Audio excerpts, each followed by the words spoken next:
All righty, we are ready to start our study session. It looks like this is a combined study, or two topics, anyway. Unless something's changed, wastewater, water and wastewater rates, and a review of our draft budget. Correct. We're winding down general fund for sure, based on the conversations we've had. We haven't talked a whole lot about water and wastewater, so that's probably where more of the substance of the conversation will go today, but and also kind of verifying where things stand. So Debbie Pack, Finance Director, Martha Tasker, Utilities Director, myself, and Jacob, Deputy City Manager, and Sean, Assistant City Manager, been talking about water fund quite a bit, and I'll turn it over to Debbie.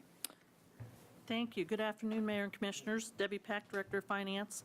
As Mike said, this, and as you mentioned, this is kind of earlier in the year than we normally look at this, so I'm saving you a study session later in the fall. We'll talk about something a little bit more interesting, hopefully later in the fall than water rates.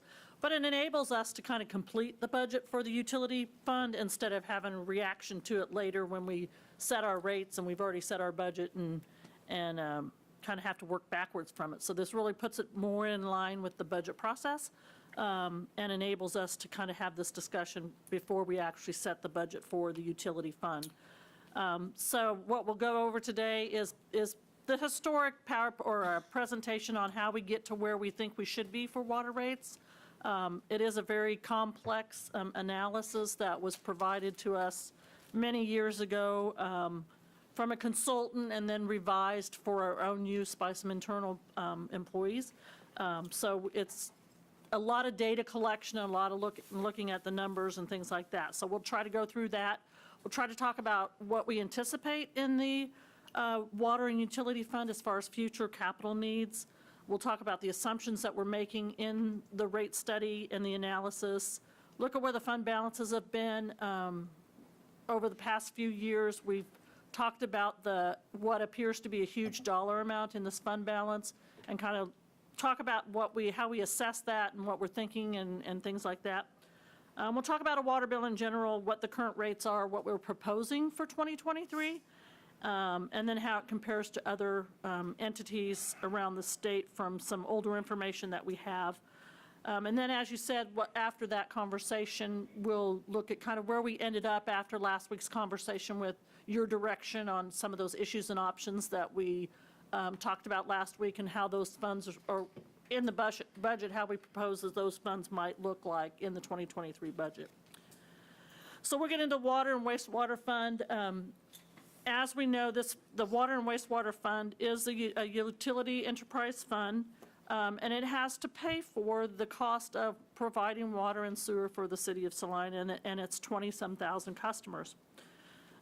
As we look at this fund, because the cost of projects is so high in this fund, if you ask Martha, she can't do anything for under $1 million. And if you think about it, you're talking pipe and pumps and, all these things that are costly. And so it's really important for us to look into the future and know what's coming so that when we get to 2025 or 2035, if we know, and that's what we've been doing for the past 5 years, or more, probably more, is looking ahead and knowing that we had a water plant coming and we had a wastewater plant coming and we had remediation coming and things like that. So what we've been trying to do as we've gone through this analysis is raise rates on a level field so that we don't get to a point where we turn into a Wichita where they have a $300 million water plant they have to replace and weren't prepared for it. And so we don't want our customers to have to get hit with a 20 or 30% increase. So we've been trying to take that into account as we've been doing this water analysis over the past 10 or 15 years, just to make sure that we're prepared for some of those things. There's going to be things that come up that we have no clue are going to happen, but if we can avoid that, that's what we try to do with this analysis. So on the next slide, some of the future capital needs that we're still looking at. We've been looking at the water plant. It's happened. We know where that's at. We've been looking at Markley Magnolia Sewer. We kind of know where that is. We're starting to look at the wastewater plant that is driven by our license renewal. It's being mandated, and update of that is being mandated. So we're just getting into some of those numbers. And, of course, the Schilling water remediation. So the Schilling water remediation, as you recall, was originally about a $110 million project. We negotiated with the Department of Justice and got an estimated funding of $67 million. But in the part of that agreement was anything over that $67 million, the entities in Salina were going to have to pay for. So anticipation of that, we don't know whether we're going to have that number come in at $67 million or not. In this analysis, we're budgeting that the city will be responsible for about additional $5 million. And in our study, in our numbers, we are saying that we would probably finance that over a period of 20 years. So that kind of is one of the numbers that we're looking for in the future. The next slide shows the water plant upgrade, which or the wastewater plant upgrade, which I mentioned just a minute ago. We're just getting into this project. We don't have a guaranteed maximum price yet. However, with the cost that we're seeing, we anticipate that this project is going to come in with an overrun of about $8 million, $8 to $8.5 million. So anticipation of that, we don't know that that's going to happen for sure, but anticipation of that, we're estimating an additional $500,000 a year in debt financing in the event that we have to increase our loan for that particular project. We also have set aside for that particular project some equipment replacement that we've been putting off until we get this project underway and we kind of know what direction the plant is going. And so that Martha can replace some of that older equipment that's in the wastewater plant. So we've set about $7 million aside out of the capital reserve fund for that. With prices the way we are, we don't know if that's going to be enough, but that's what we're looking at right now, is that a little over $7 million in the capital reserve for that future project. The other project that we kind of have been looking at is Markley Magnolia. This is the only one that came in with good news at this point. We estimated that project was going to be about $2.2 million. The final cost was only $1.4 million.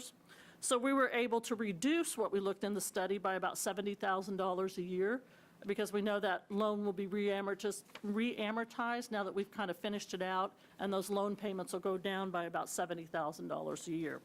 So you'll see that change in the analysis as we look at that. The wastewater plant upgrade, we're borrowing that money from the Kansas Water Department, and Yes, it's part of the those revolving interest loan. rate- So those are advantaged, but how are they changing? Are we seeing changes in that, or are we locked in? We're locked at in. it? Okay. Ask Martha.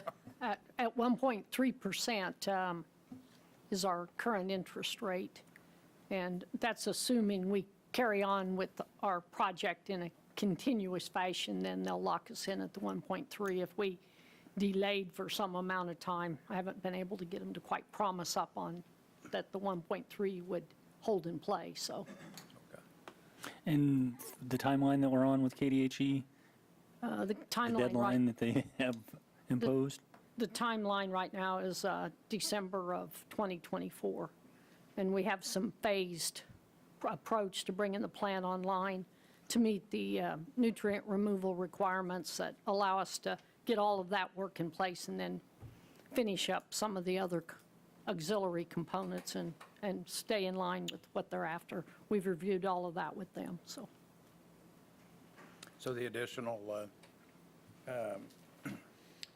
project costs there, you're telling that in light of the 1.3, 1.5, and or 1.3, I guess, and the increase in the total cost, Yeah, and that's what we factored in. We're, all based on that interest rate? Yes. yes, Yeah, KDHE will work with us on the project total cost at the agreed upon interest rate? yes, that's correct. We have talked to them about that, and they've emailed us or put it in writing that that's the case.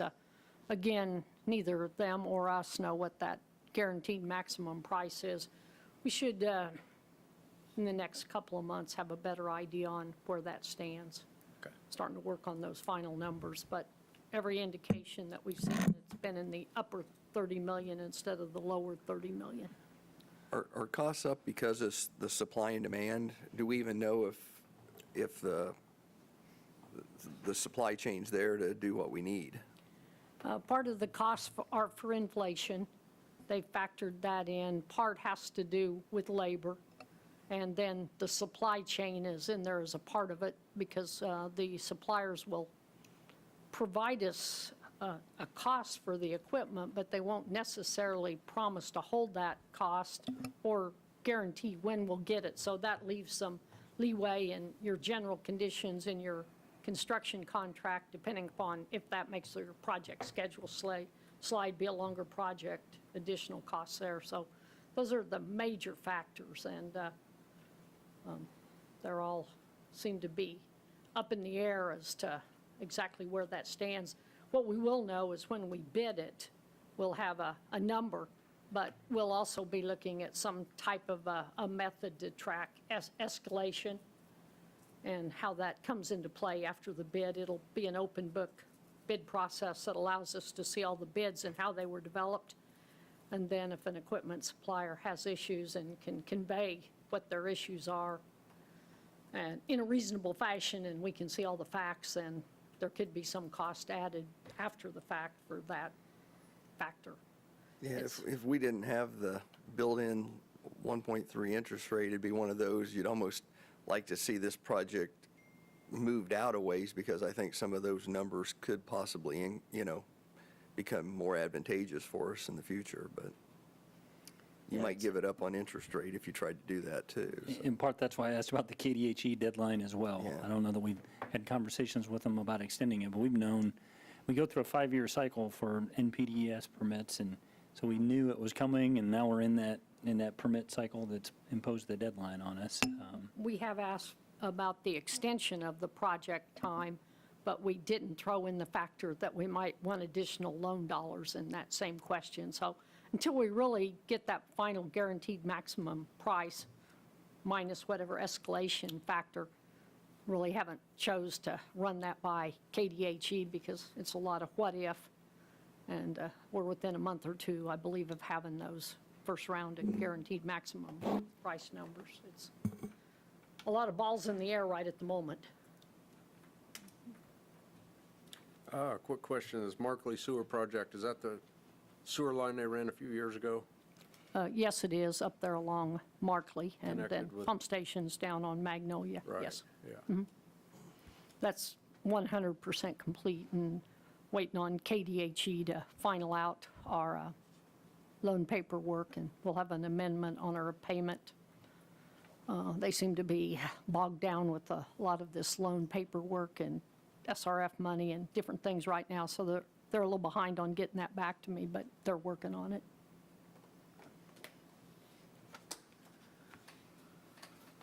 Okay, so on the next slide, the other major project that the Utilities Department has been working through over the past probably 12 years or so is the water line improvements. For the first $20 million of that, we did have loans through the state, and the intent was that we were going to borrow funds for part of those, the initial cost of those projects, and then beginning in 2021, we were going to start paying cash for those out of the operating funds so that we can, one, prepare for that, and two, if you keep adding $2 million of debt on it continuously, it never ends. So the status of those projects right now are the last project that we have debt financed through the state is completing at this moment. And they're about 80% complete with those projects. We have 2 projects completed designs that Martha and her team will put out to bid late in this year or later in the year, hopefully to get bids into the system by the end of the year, and go ahead and get those 2 projects done, one for 2021 and those would have been the projects for 21 and 22. And then we're hoping to get another one of those bid in 2023, and depending on cost and things like that, we'll have to look at those and see what that is. So that's kind of the major projects that go on into this analysis. Then we look at some of the assumptions as we project.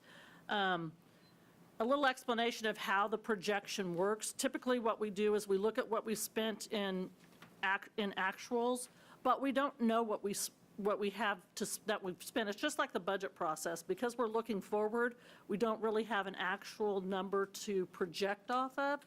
So what we've done in the past is we've always projected off of a budget number. And what we've seen historically for this fund, especially over the last few years with COVID and shortages of staff and things like that, is that our budget numbers are much higher than what we've been able to actually spend. So we've got a lot of dollars in our budgets for capital improvements and system enhancements that we're just not able to get to because there's either not contractors, there's been a lot going on over the past few years. So what we did this year is, rather than take what we were budgeting for 2023, we looked at a revised number for that year, just to look at kind of where we actually were spending dollars and where we hadn't been able to spend dollars, and we made some adjustments to that budget to see if we could figure out a more realistic projection to look at. And we'll look at that number here in a couple of slides. So for the analysis itself, we're assuming that personnel costs will go up 3%, benefits, commodities, and contractual services would increase 3% a year. Capital outlay would increase 1% per year. Also in this analysis, there's several other major projects that are being funded through debt service, including the meter replacement project, the water plant. We do have a groundwater remediation factor in here at $370,000 a year. We have included the wastewater plant in this analysis for funding, and then the water line improvements that we have debt financed to date. So those are all within this analysis.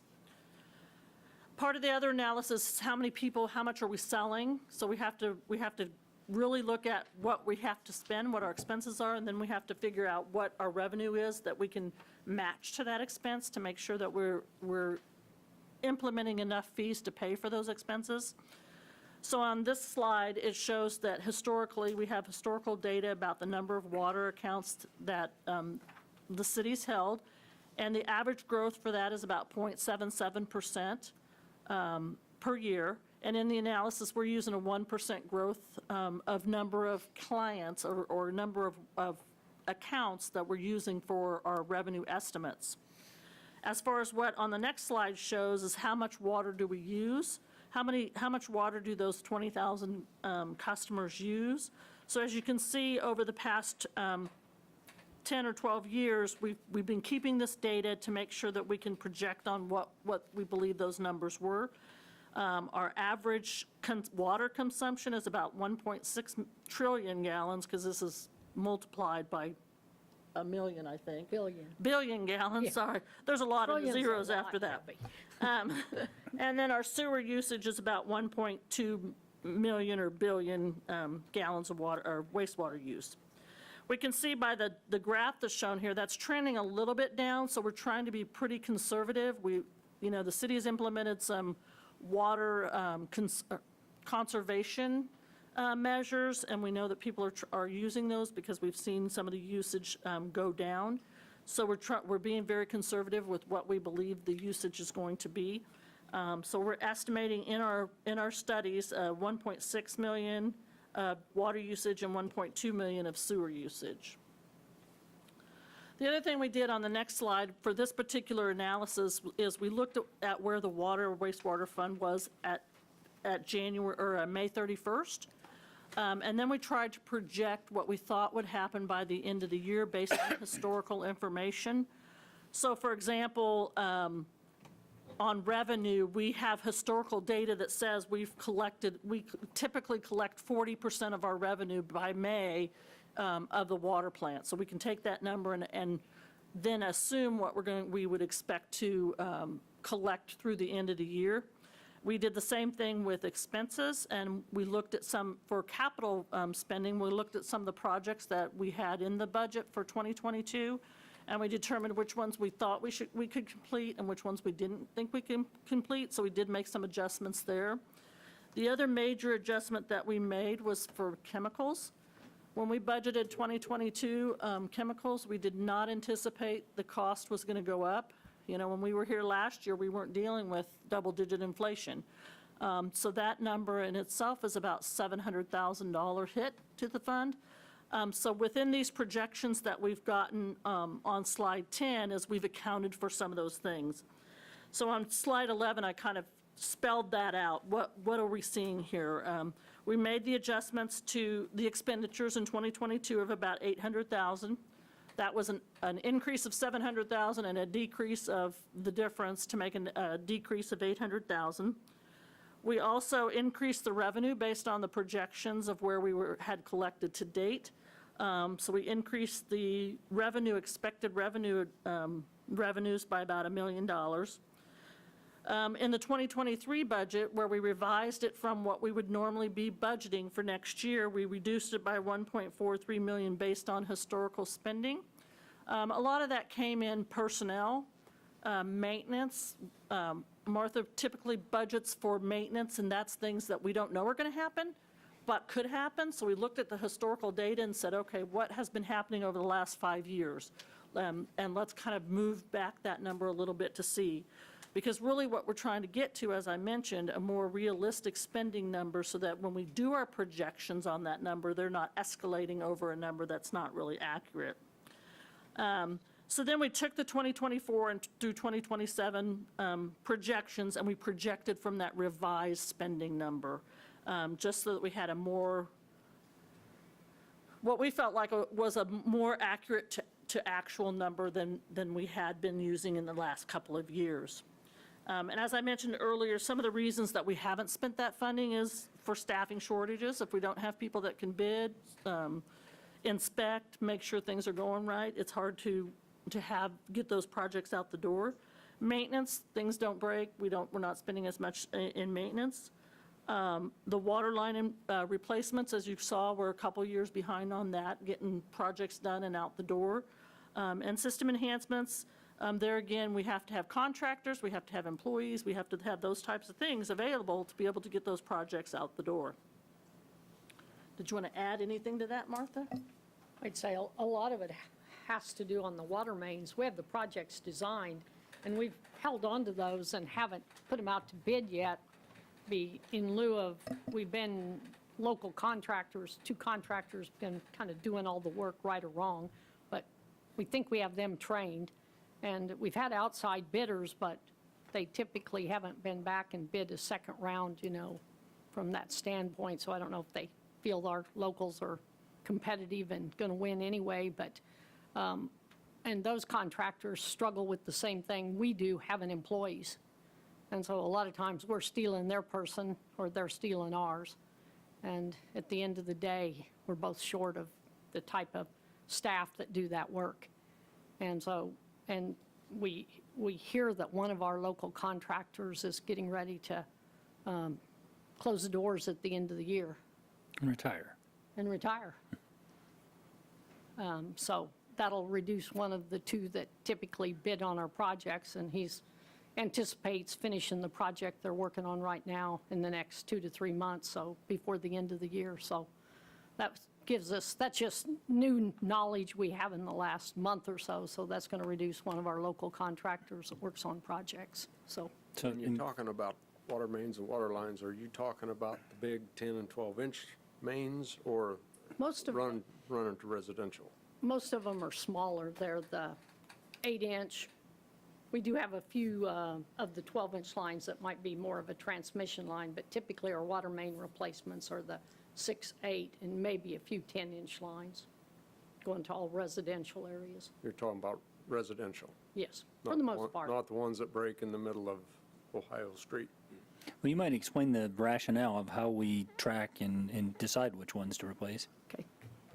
We did a study in 2007 on our water system, and we've been following that plan to some degree since then. The majority of our pipes in our system are old cast iron pipes. They're roughly 260, 70 miles of cast iron pipe. They were installed when the military base was active.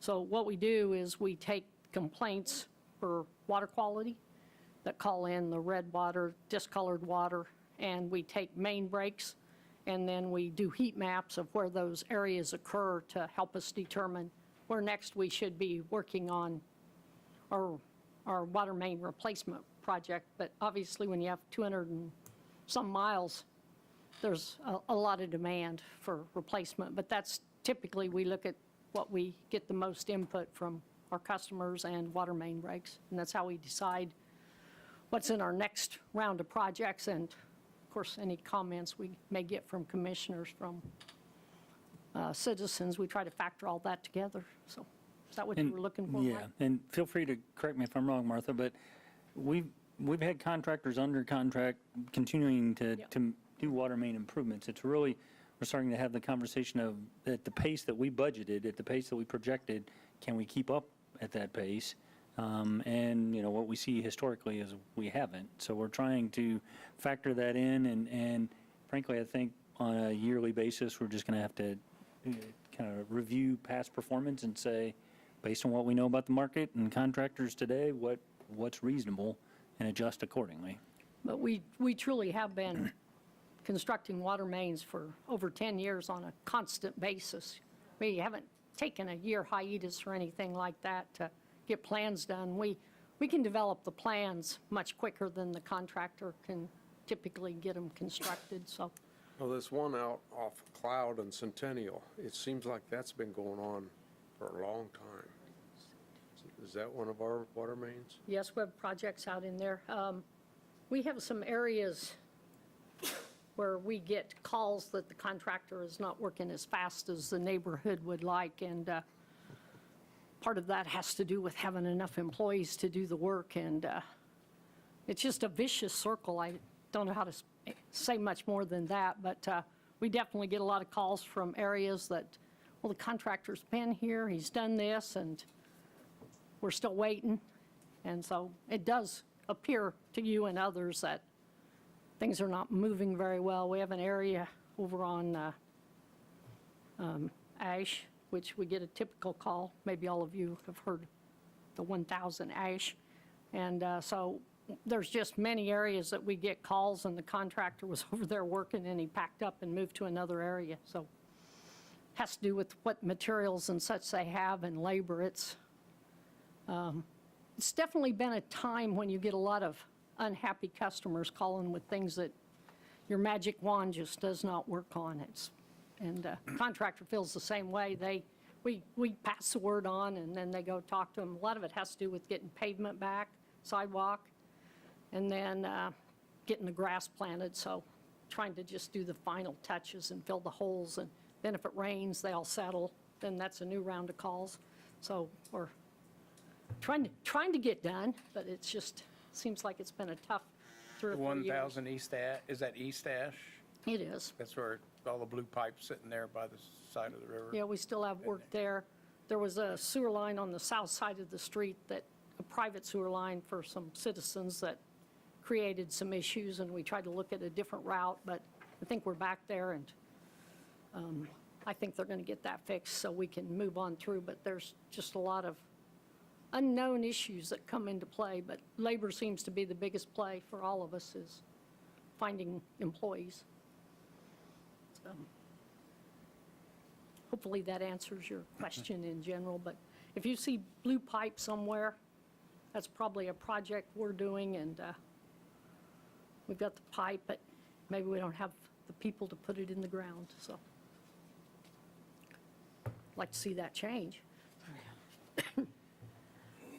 So the next 4 slides really are the meat of the analysis that we do. I'm not going to go through all those numbers. I wanted to provide it to you just for an understanding of how that looked. We look at each individual division within the fund.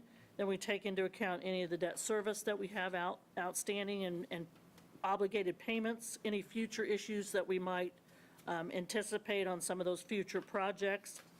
And then we calculate what that total expenditure would be. And within the analysis, then, we try to match our revenues to pay for that expenditure. However, as I mentioned earlier, over the last few years, what we've been budgeting, and because we've been projecting off of the budgeted numbers, we haven't been spending those dollars. So we're seeing that fund balance accrue very quickly and in a very substantial number.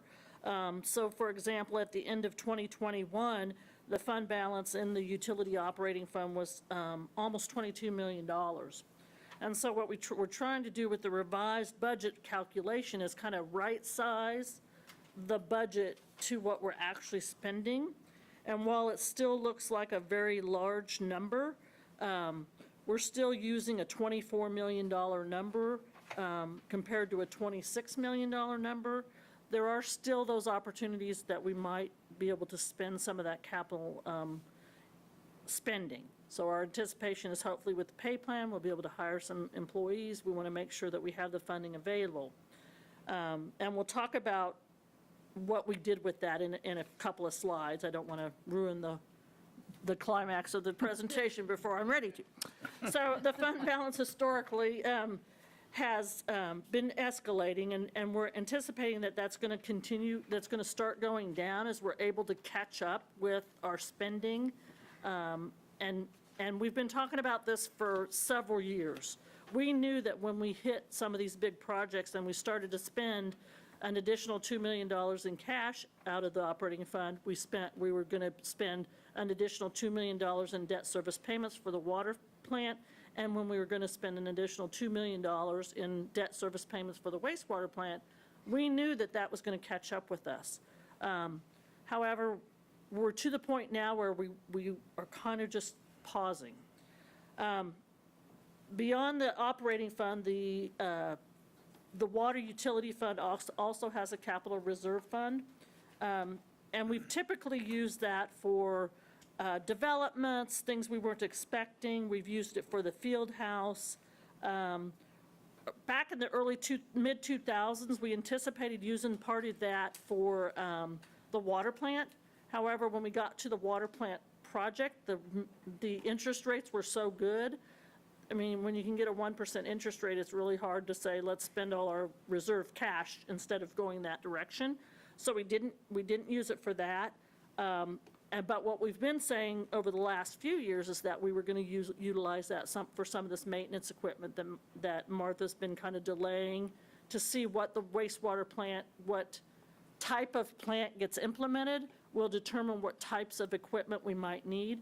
And so we anticipate using about $7 million of that. The fund balance was a little over $10 million in the reserve fund. By using that $7 million, it's going to go down to about $3 million. And we're still planning on putting $250,000 in that fund. We were putting $2.5 million into that fund to build that up for these reasons. And as we look and see, okay, where is that fund balance going, it gives us the opportunity to do expansions of projects that we're not necessarily have budgeted. If we have a development that we're going through that we didn't necessarily have in the back of our mind over the last for the next 5 years, it just gives us that ability to do some of these economic development projects that we may not be anticipating within this project, this study. If I could jump in for 1 second, I think it might be worth clarifying. When we talk about the wastewater plant, we have the wastewater plant project, and then we have other system and equipment improvements that are going to be necessary once we know what the core wastewater project is. And Martha, you might elaborate on that just a little bit, because when we talk about the cost overrun and then we talk about the equipment, that number is very similar, and it's easy to get the two confused. They are. When we started looking at the wastewater plant, we wasn't sure what process design we would put into play or what all existing structures and equipment would have a purpose after we rebuild the treatment plant for nutrient removal. So now we're at the end of that run and we're finishing up our design on the wastewater plant. And we've made a preliminary list of equipment that needs to be replaced. And we've been hoping that it would last through this duration of time, because the treatment plant, really the last major upgrade was in 1993. So we're getting close to 30 years, which is really a little better than you would expect out of a wastewater plant. So we do have a lot of equipment out there that needs to be replaced. So we've made that list. Currently, we're estimating that at about $7.3 million, which is real close to an overrun on the larger nutrient removal project, which is the loan money at $31.5 million. And then we're looking at possibly up to $40 million for the actual cost of the project based on the inflation, labor, supply chain, and all of that. And we will eventually have a guaranteed maximum price with some caveats based on all of the unknowns that they're bidding with. So there's really kind of a series of three numbers. First, the original loan, the cost overrun, which we're guessing at 8.5 to take us to 40 million, and then the maintenance equipment that we've had on that we made a list of. And it's 7.3, probably haven't ran the numbers with putting a proposal together for the contractor work on that, and it'll be a matter of seeing how those pumps and equipment come in. But there isn't any indication that that there wouldn't be some additional cost on that. I just don't have a good guess for that right now. So that what you're looking for? Yeah, that's what I was thinking. I don't know if that generates more questions, but Questions? thank or- you. So now we want to just kind of shift gears a little bit and talk about how all this affects the utility user. So as part of your monthly bill, there are different rates and schedules that get applied. There's water. You have one monthly fee for your water itself, the usage, and then there's a meter fee that goes with water. Wastewater, there's also a meter fee and a consumption fee, which typically is your average winter quarter that's calculated based on your usage from January to March of the previous year. In addition, there's we collect the sanitation fee on the water bill, and we also collect the drive-through recycling fee on the water bill. So there's kind of 3 or 4 different components of the water bill. So as we talk about the rates, the bill is going to be different and have more charges on it than just what we're talking about here today. We've talked about some of those other rates, the sanitation and the recycling center and the comprehensive fee schedule. So the current rates were established last year when we went through this process, late last year in December of 2021. We try to make all of the rates effective 1/1. When we do that, we try to project what the next 5 years are going to look like. But in reality, we come back every year and we say, yes, we need to maintain that rate growth, or no, we don't need to do that. So this is where we were. And when we did this last year, we increased rates 3% for 2022, and we anticipated through this process that we were going to have to raise rates by 3% for the next 5 years in order to maintain where we were going. So that's the next couple of slides. Slide 22, what we are proposing, and we want to get your input on, is to have a 0% increase in 2023, and that allows our spending to catch up with our projections. We've got a $21.5 million fund balance. We know there's a lot of things out there that we don't know the answers to at this point. We believe that by doing this, we're not going to put ourselves in a hole that creates the need to increase rates at a double-digit amount, but it also allows us to kind of pause and say, okay, we're collecting more than what we're spending, and let's just take a minute and let that catch up and see where it all falls. So our proposal is to do a 0% increase, and then next year, just like we did this year, look and see where we are in 2024, look to see where we are with these projects and staffing to see if we're able to get more projects out the door. We can then look at how much we are actually able to spend if the inflation's come down or any of those items that we're dealing with from the current status. And then in this projection, we're saying we'll do this at 0%, and then we'll assume that 3% is going to cover us for the next 4 years. But if you look, it's not on that page. So the other assumptions pretty much stay the same. But that's really what we're looking at now, because we just believe with that fund balance, we have the opportunity to say, let's take a pause, let's let things catch up, let's figure out where the real numbers are and where a real expectation is, and then come back next year and see what we need to do from there. And that's probably something we'll have to do always, but at least we won't put ourselves in a hole by doing it, anticipating it for 1 year. Oops, sorry, I didn't have my mic on. I think it'd be helpful to go back to slide 16 if we could. And it's a little hard for me to make out from where I'm sitting, but that walks you through the fund balance as it sits 2021. Right. And then by 2027, and the assumptions that we're talking about, that fund balance is down to the target. And that's for all the reasons that Debbie's been describing in terms of the assumptions, the projects, the debt coming online.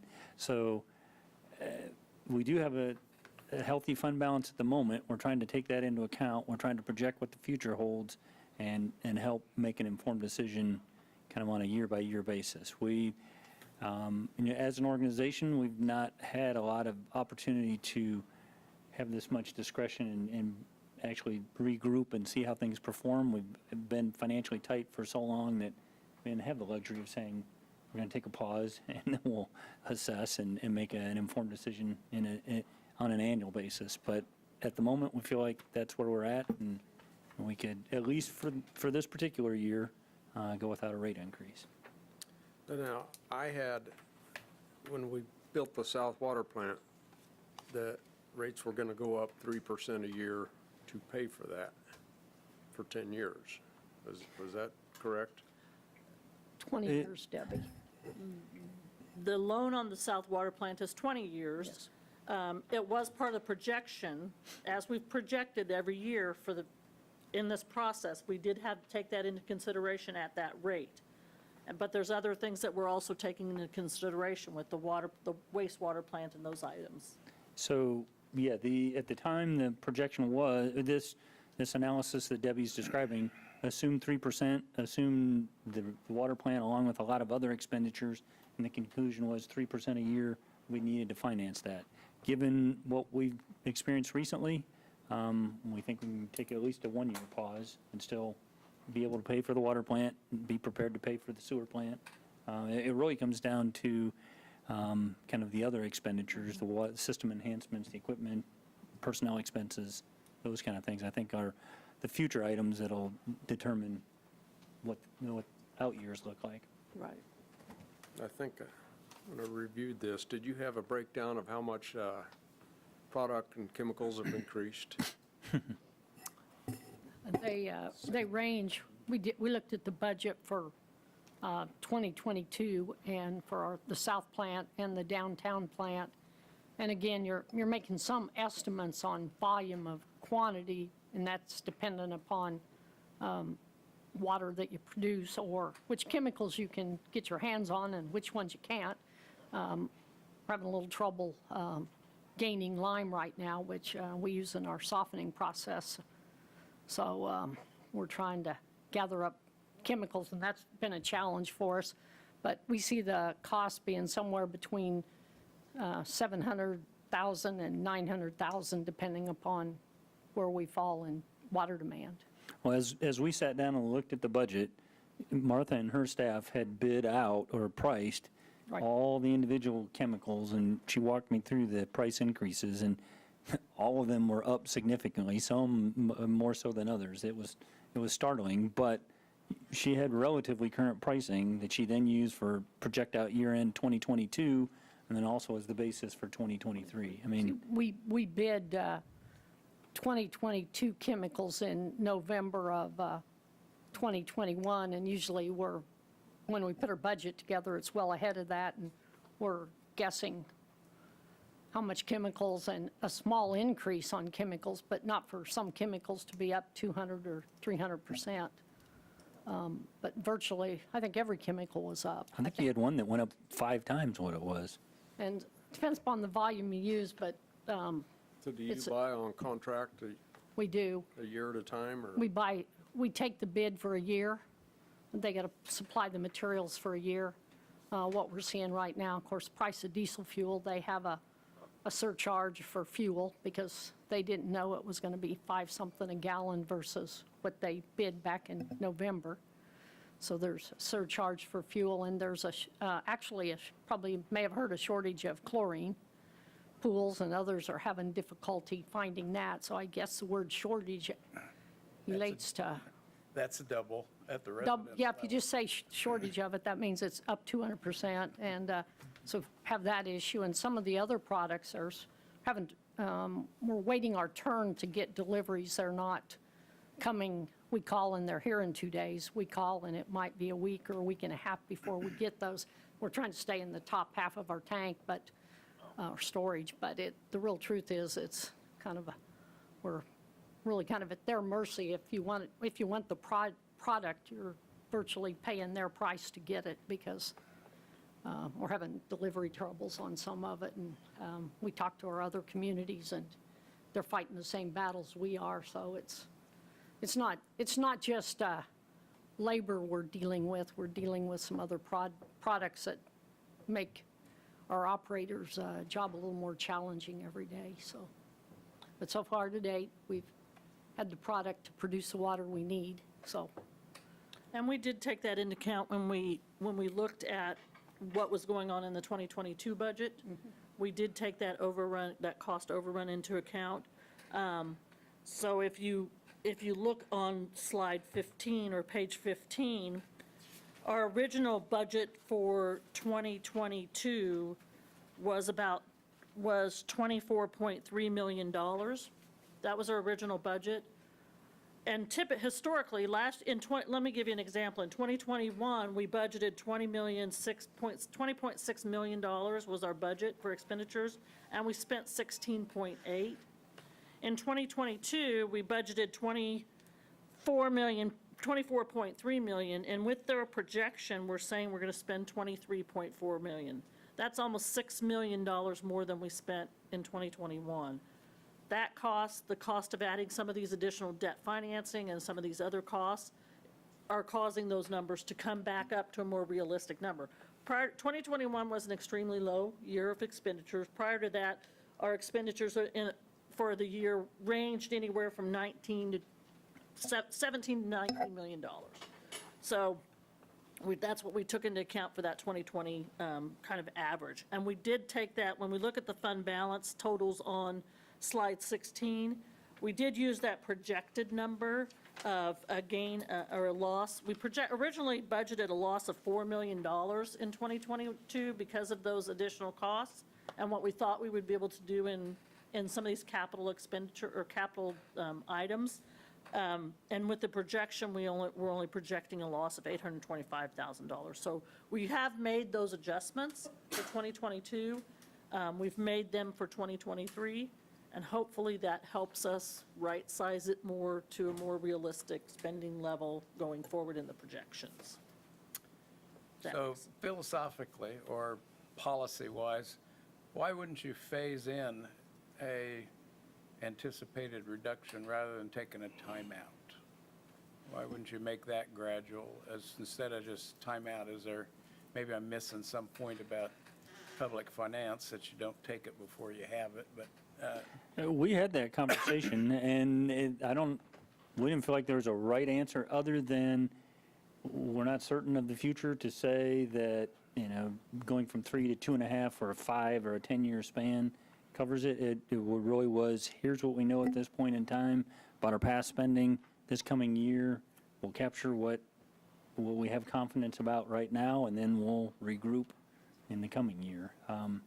Rather than say, we're locked into a particular rate for X number of years, kind of keeping our options open to reassess as we get through 2023 and see what costs do and what our spending, whether we can get projects out the door and get back on schedule. But if you as a commission said your level of comfort is something other than that, we can certainly revise the projection. Just don't know, Well, I think we're going to be having this conversation I'm not annually. quibbling with staff's recommendation, but that looks like 16 cents to me. Not a lot of money in the timeout, but it just seems from the consumer's point of view, I'm expecting a little bit of an increase every year, and you take a timeout and you take a jump. I don't know from the public's perspective, Yeah. which one it seems softer or makes more sense. So. Yeah, I have to admit, with inflation what it was and all the conversation about what the economy might hold, that probably did cause me to lean towards more of just a one-year pause than some incremental decrease over an extended amount of time. But we could do it either way. Yeah, as I was looking at it, I'm a little bit like Commissioner Ryan. I was wondering if we shouldn't just do a 1.5% increase or something to kind of give ourselves some cushion there. I mean, I like the concept of no increase, but I also don't want to have to do a 5% increase because something has changed significantly. I think you're going to go through all the same mechanics when you reconsider, and reset, Right. whether or not you've raised it a little bit now and, planning to raise it a little bit in the future rather than a reset. Staff's going to go through Oh, all the definitely. We're going to have to do this analysis. Drill. And I'm going to put Debbie on the spot just a little bit. if we were thinking that we were going to go from a 0 to a 5 versus a 0 back to a 2.5 or 3, then I probably would have approached this a little bit differently. But I think we have a level of confidence that the future conversation is going to be getting back on schedule, not the wide swings that we've been trying to plan and avoid, unless something very unforeseen comes along. Right, and in this projection, and I will go back to page, we'll go on to slide 24, because I think this will help you. We do this exercise every year, and we say, we hope that the next 5 years, we're going to have to raise the rates by 3%. Realistically, we come back every year, and we say, this is where we're really at now, and it needs to be 2.5%. Or like in 2022, we did it 1.5%, because we were just coming out of COVID. There was some other extenuating circumstances that drove commission to want to say, maybe we don't want to stay at that 3% level. You can see we've been anywhere over the past 5 years from 4% down to that 1.5%, and it's kind of every year we look at it and say, okay, this is where we really think we are. But I think from Mike's perspective and from our perspective, we're at a point today that we've been telling you we need to do this 2.5%, 3% for the next 5 years, and we just keep building and building and building. So it's, it's like, how do we get there and still get to where we need to be without, and I don't disagree that we could certainly say, let's do 1%, and then hopefully next year we only have to do 2%, or maybe do a 1%, 2%, and then hopefully we don't have to do. But realistically, we don't know what's going to happen until the year it happens. And realistically, not knowing what's going to happen, if you do 1% and you have to take 3% or 4% because of some Right. unforeseen circumstance, that The 1% is individual going to cushion effect, the yes. next jump. So Yes, I would agree with that. That's where I'm Yeah. coming from. Well, and realistically, it's less, you notice it less as a consumer. Right. Because you've done a little bit this year. You might do $2 this year and $2 next year and $2 the next year, as opposed to $6 in year 3. And that's always been our goal, is to level out the increases to make sure that we're accounting for them. We're going to be able to pay for what we know is coming. Well, I think it's kind of nice to know the only thing that hasn't went up in price is a glass of water.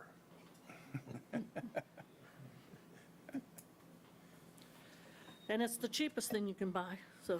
That too. The last slide in the water is just a comparison of where we were. These are numbers probably a few years old because the data is not readily available. So you can see Salina is not in the lower half. I mean, it's kind of in the middle of cost of gallons. Everyone bills their water differently. Every city, every utility has a little bit different way of doing it. They may give free 1,000 gallons and then charge you extra for something else. But this kind of shows you where the city of Salina kind of falls in those. Does this include the wastewater side, or this Yes. is just the water? Yes, no, this is just the water side. Sorry, this is just the water side. So do the- other communities, there's a balancing game that goes on there, right? So Yep. you might be charging more for your wastewater and less for your water. Correct. Correct. There's no apples to apples comparison when looking at water and Water. wastewater utility billing. They're all over the place. So it's very hard to compare. So in the conclusion of this kind of section of the study session, we did want to get direction from you on your thoughts about where we should go with this rate. Obviously, this decision is only going to affect the revenue side of the budget, so it doesn't really affect the expenditure side, because those are what they are at this point, so.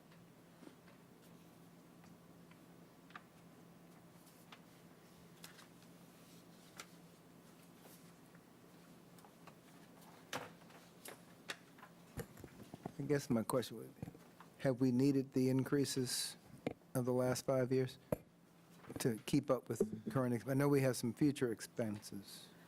And I guess I just as soon, if we know we're saving for something, collect it, put it in a separate account, and so everybody knows where that increase went. It went into a escrow, and we sort of have an escrow account, I guess. Right, and I'll let Deputy speak to that. We haven't created a reserve fund for those dedicated purposes, but by doing this rate analysis exercise on an annual basis, we essentially have been trying to anticipate the big expenditures and avoid rate shock by essentially setting the rate and saving up for some of that. It's a combination of having some funds available in advance and then having a rate structure in place that can support the debt payments when they come online.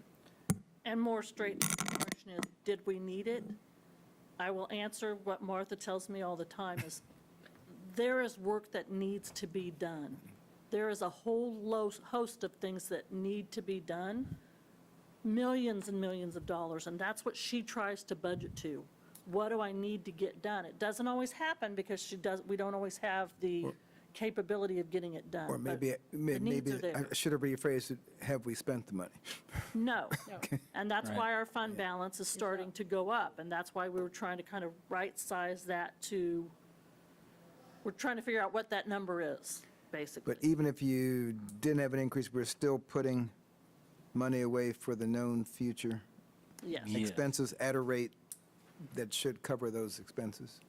Yeah, that's why I go back to, I think it's slide 15, but the one the that shows you next that 5 fund years. balance, yeah, we have a sizable balance at the moment, but knowing what the future holds, by 2027, we're right at our target balance and not a lot of remaining financial capacity at that point But for new projects. But we'll have the water plant, we'll have the sewer plant, it Does- should be in a routine in terms of the system enhancements. Doesn't really account for projects like River Trail to Waterline, Right. different things like that. And I think Debbie said, if we can't spend $1 million, we don't do it. And so there's a couple of lingering projects out there right now waiting for some plats and things to fall into play that would utilize some of those additional funds right now. But it does continue to include an annual allocation for system enhancements. Is there any update on the shilling remediation?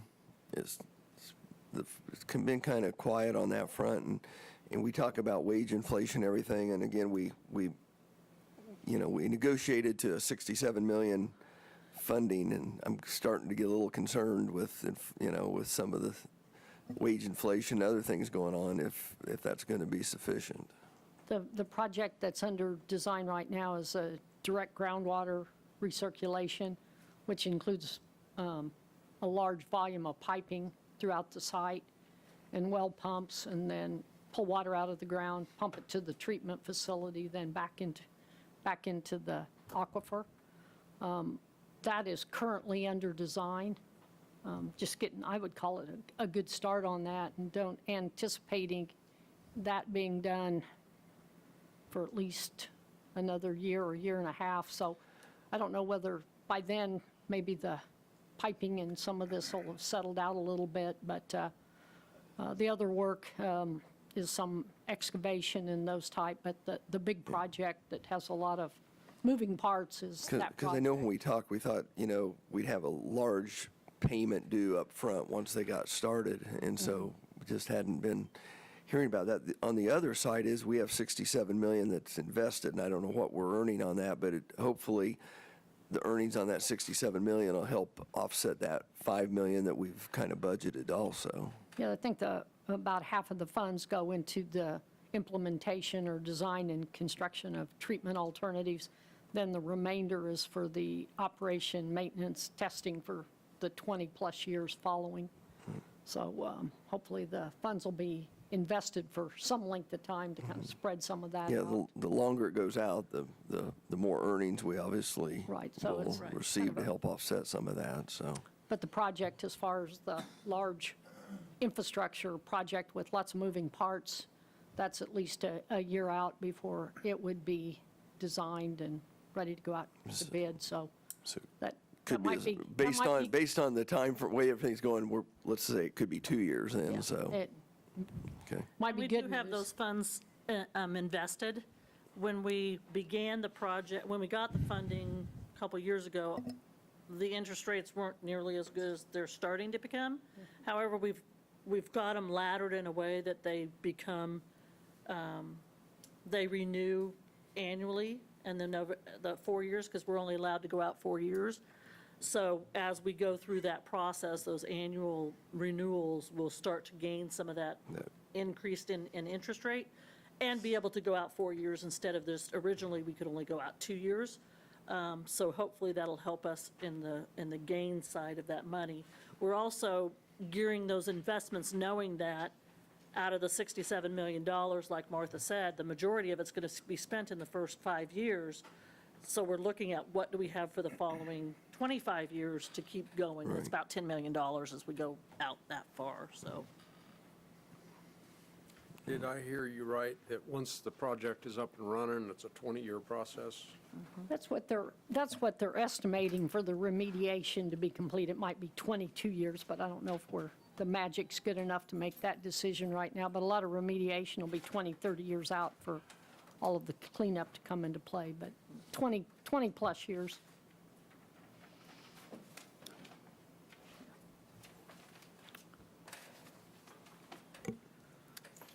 Staff certainly knows better than me, so I'm okay with the recommendation.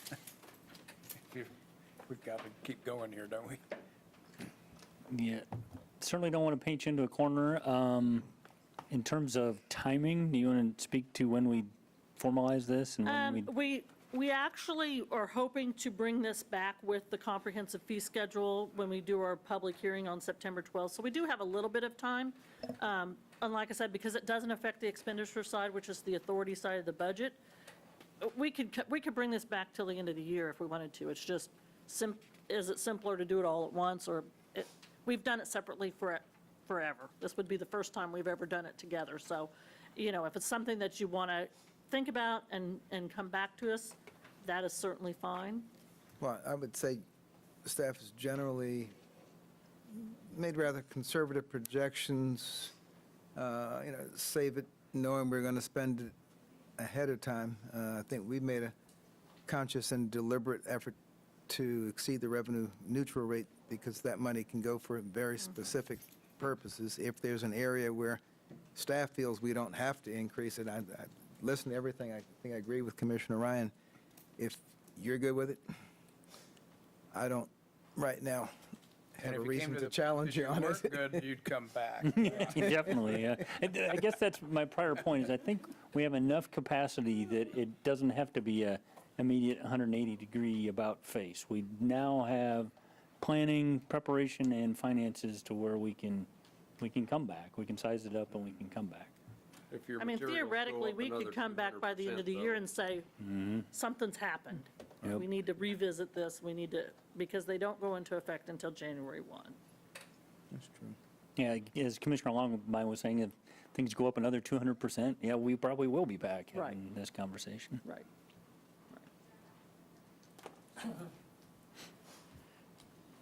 So everybody's nodding. Yeah, I or- agree with the goal of trying to spend that down to be more in line with the target, so Right. that part of it's good. It's a good plan. Okay, then we'll move on to this next section. I'm not going to spend hardly any time in this section because I think we've study sessioned this to death.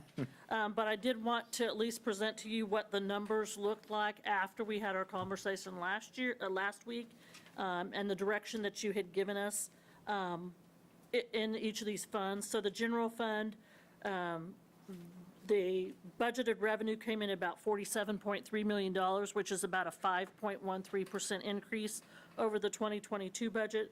Specifically, those numbers are in the sales tax and the property tax numbers. The expenditures are about a 2.4% increase over 2022. We're projecting the fund balance at about $19 million and a target of $10 million. The Arts and Humanities Fund, revenue estimate is $1,037,000. Expenditure estimate is $1,027,000, leaving a fund balance of about $176,000 and a target of $100,000. And as we go through these, what you'll see is what we've been trying to do is target to the target. So we're trying to get closer to that target.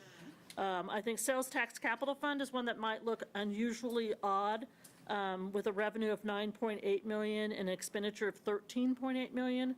And that's the direct result of transferring some of those excess funds out of that fund into some specific uses, and also taking the river renewal project out of that fund.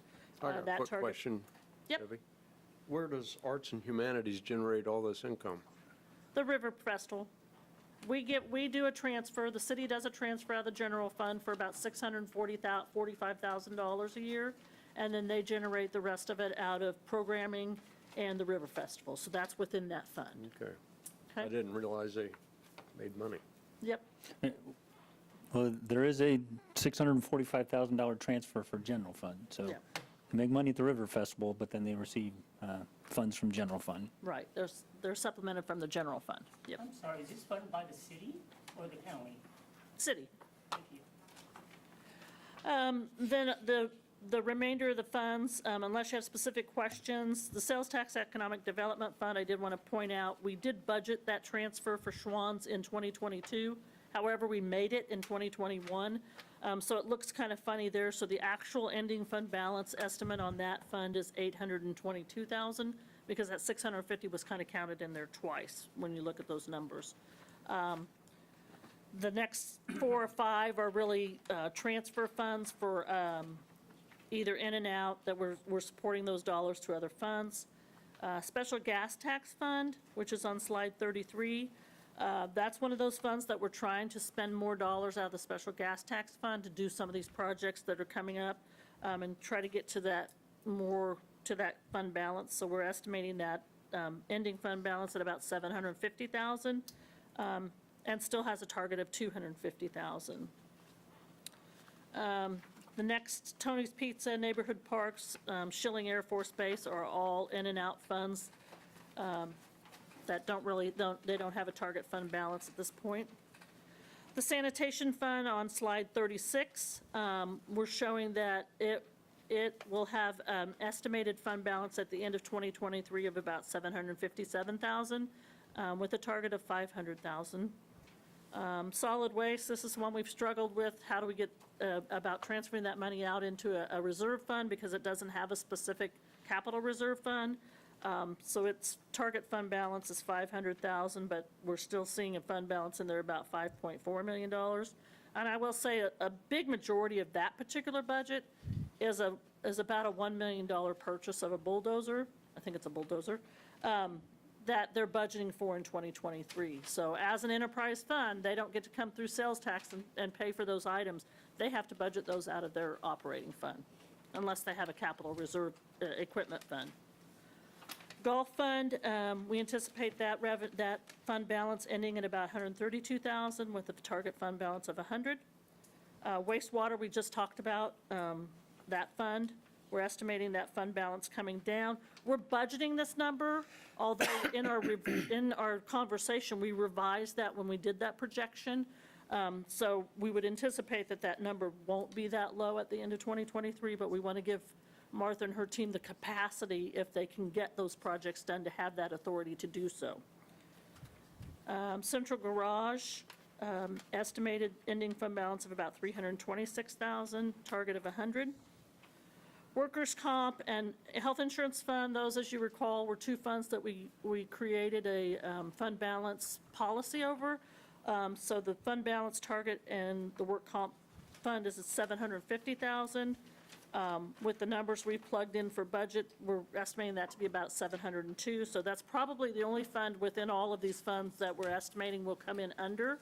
However, we're also estimating that fund may come in a little bit better in 2022 to make up that difference. So when you're working with 2 budgeted years, you don't really have numbers yet. So it's kind of, it's hard to kind of estimate those numbers. Health insurance fund, we're estimating 3.6. The range goes from 2.2 to $2.8 million. So we'll be bringing something back later in the year as far as how do we deal with that overage per the policy. And then the bond and interest fund, we're estimating that fund balance is going to be reduced, which is kind of what our goal is, and to about $1.4 million with an $800,000 target. Any questions about those budgets that we presented, where the decisions that you addressed last week went into any of those budgets, or how any of that? I'd be glad to answer those. Next steps, today I will be bringing forward in regular meeting authorization to publish the notice of the public hearing. Since you directed us to go over the revenue neutral rate, we have to hold two hearings, one for the revenue neutral rate exceeding that, and then one for the actual budget, which is normal. Then tomorrow, we'll send that notice on to the county of what that revenue neutral rate is, what our intent is. The county then on somewhere around August 10th is the date they've given us. They will be sending notices out to the taxpayers for all subdivisions. It's one letter, goes out to everyone for all subdivisions that are exceeding the revenue neutral rate. We wanted to give them some time to get that done. We didn't want to assume that it's going to happen on the 10th and then something happens. So we pushed our public hearing out to September 12th because the first week of the month was a holiday. So we anticipate publishing those notices around the end of August. Well, we're to set our public hearing for September 12th. We'll have a second reading on those hearings on the budget on September 19th. And that's when we would consider the comprehensive fee schedule, including the utility rates. And then we have to certify our budget to the county clerk by October 1st. And then as we wrap up, we think we're done with budget, but we're really not. Sometime in October, we'll be bringing probably back the sub-CIP detail list of what those equipment purchases, vehicle and equipment purchases and buildings and facilities improvements will be in October. Any questions, comments, concerns, direction? So no vacations on September 12th or September 19th? Right. Okay. All right.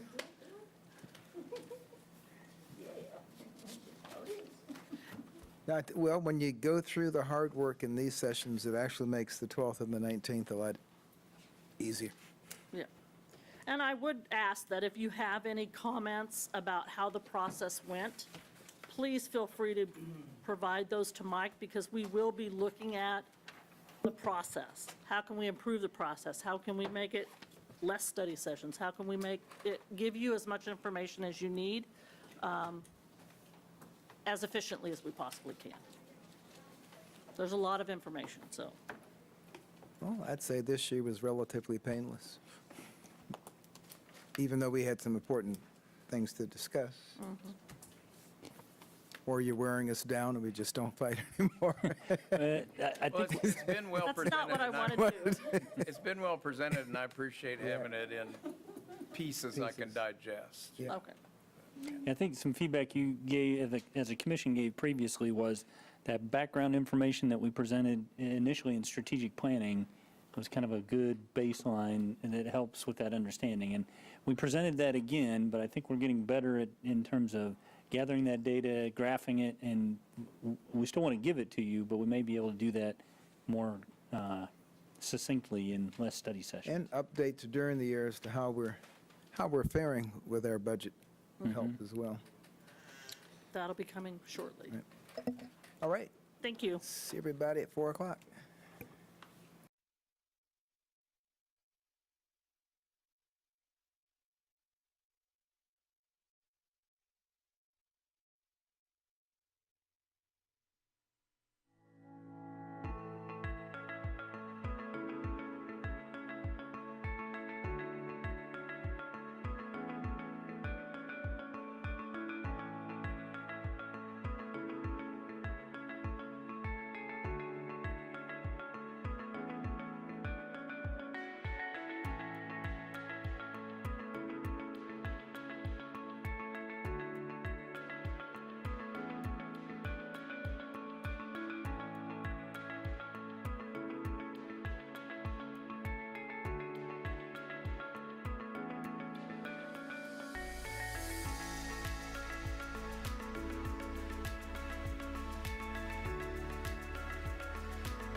All right, we will get started. It is Monday, July 18, 2022. This is the City of Salina Weekly City Commission meeting. Ask the city clerk if the Kansas Open Meeting Act required notice has been properly provided. Yes, it has. Thank you. May I have roll call, please? Mayor Davis, Here. Commissioner Hoppick, Here. Commissioner Linkowitz, Here. Commissioner Longbine, Here. Commissioner Ryan. Here. Hey, if you're able, please stand for the Pledge of Allegiance and a moment of silence. I pledge allegiance to the flag of the United States of America and to the republic for which it stands, one nation, under God, indivisible, with liberty and justice for all. Amen.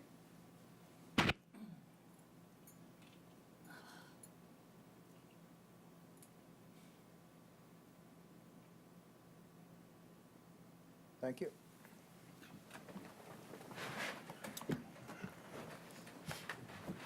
We have no awards and proclamations today, so we'll move on to public hearings, 4.1.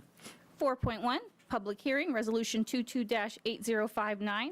4.1A, conduct public hearing to adopt Resolution 22-8059, declaring a certain structure at 1123 West Ash Street in the city of Salina to be unsafe and dangerous, directing that the structure be repaired or removed, and establishing a reasonable time within which the repair or removal of such structure shall commence and be completed. Mr. Pilcher, thank you. All right. Okay, like Giovanna said, this building is located at 1123 West Ash Street.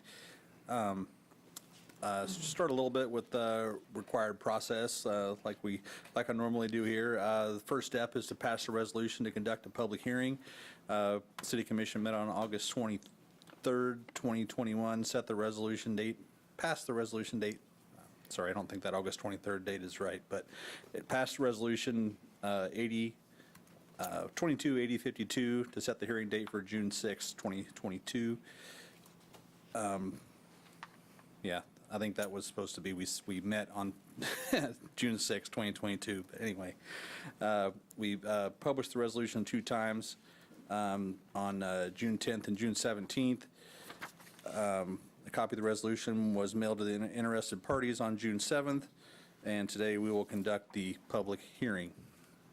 At the conclusion of today's hearing, the City Commission will determine if the structure is unsafe or dangerous. If dangerous, then the resolution must be passed by the City Commission. The resolution shall establish a reasonable time for the owner to commence and complete repairs or demolition of the structure, and state that if the property owner fails to complete the repairs or demolition, the city will cause the structure to be repaired or demolished. The resolution shall be published in the city's official newspaper and mailed to the owners identified parties of interest. The cost of the city, we've been over this before, but if the city has to demolish the property owner will be billed and it is payable within 30 days. If the property owner fails to make payment, the costs are placed on a special assessment on which the land is located. Costs incurred to date have been securing the property, investigation, research, site inspection, title report, document preparation, publication, certified mailings, and legal counsel. To ensure procedural fairness, you guys weren't, the commission was not given this packet prior to the meeting, so this is the first you're seeing it, as well as the public. The building official's evidence will be presented to the City Commission for the first time during this hearing. Okay, moving on to the recommendation part. On this first slide, you see the address, legal description. It's a single-family dwelling. It does have a one detached garage. It is vacant, and there are no assessments levied, and taxes are current. There's a list of the identified parties from the title report. And then it's also who we sent the mailing to for this letter. Cover letter, dangerous structure inspection checklist, and the resolution to set the public hearing date today. Excuse me, Sean. Yes. I apologize for interrupting, Mayor, Commissioners. I saw a note go up on the screen that someone was having difficulty hearing via Zoom. That's the only reason I interrupted. Obviously, that's of concern if that's in fact the case.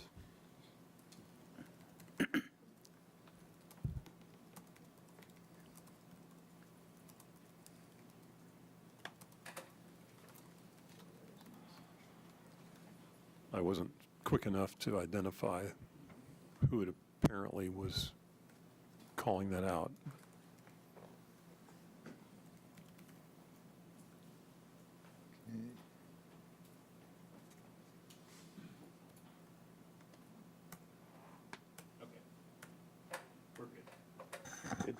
We're good. There was one person who couldn't hear, but I think we're all set now. Okay. I don't think it was on our end, so. Okay. A little background story on this property. This came to the attention of Development Services due to a complaint from a tenant who was living there at the time. The property was occupied at the time of the inspection, but the tenants were evicted soon after inspection by city staff. The city staff had tried to work with the property owner to try to bring the property up to compliance with established city codes. Violation notices were sent on 2 separate occasions for building dilapidation. After expiration of the initial attempt, we've sent 2 different notices for this property. After expiration of the initial attempt, it was determined by the building official that a dangerous structures assessment would be performed. Per the state statute, only one of the 11 criteria on the list needs to be met for the structure to be considered dangerous. This property has 4 areas of concern, as noted in the attached dangerous structures inspection checklist. The violation notice for this structure was sent on for a dangerous structure was sent February 14th, 2022 to the owners. Gave a deadline of March 4th to obtain a permit for the needed work. The owner, Mr. Wells, contacted Building Services and indicated he wished to make repairs to the property, and an extension was granted, giving him till April 4th to obtain a permit. That date passed with no work performed and no permit applied for. Going back through a little bit what I just talked about on the timeline here, it goes past that as well, so I'm not trying to repeat myself here. The report of building dilapidation was September 30th, 2019 by the tenant. Notice was sent to the owner October 1st. Tenants move out November 1st, 2019. Dangerous structure assessment was performed and was placarded unfit for habitation. That was in November 4th, 2019, and then it was kind of put on our list of dangerous structures at that time to get to. Dangerous structure violation notice was sent to the property owner February 11th, 22. Property owner contacted the office February 18th requesting the extension. April 4th, dangerous structure violation notice expired. On June 10th, the property owner, Mr. Wells, did hire an engineer to assess the property. I attached that with the packet of information I gave you today with some highlighted points in there. In summary, the engineer kind of agreed with our assessment that the foundation was in desperate need of repair, and his suggestion, just dropping papers everywhere. His complete replacement may be the most appropriate solution of the foundation or demolition. Let's see here. And then, of course, June 6th, request for public hearing. July 6th, this was just a couple weeks ago, the property was broken into. The property owner was notified of the police on July 6th on a Sunday. We contacted Mr. Wells on that following Wednesday, and he said that he was going to board it up, but didn't get that done on Friday afternoon. We noticed it still wasn't done, so the city went out and boarded the property up on July 8th. Public hearing is July 18th. To date, still no work has been done on the property. And going to move forward to the photos there. There's the front of the house. What street is it on? Is on West Ash. Thank you. Can move on to the next one there.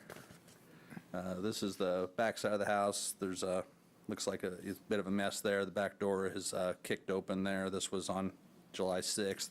This photo was taken.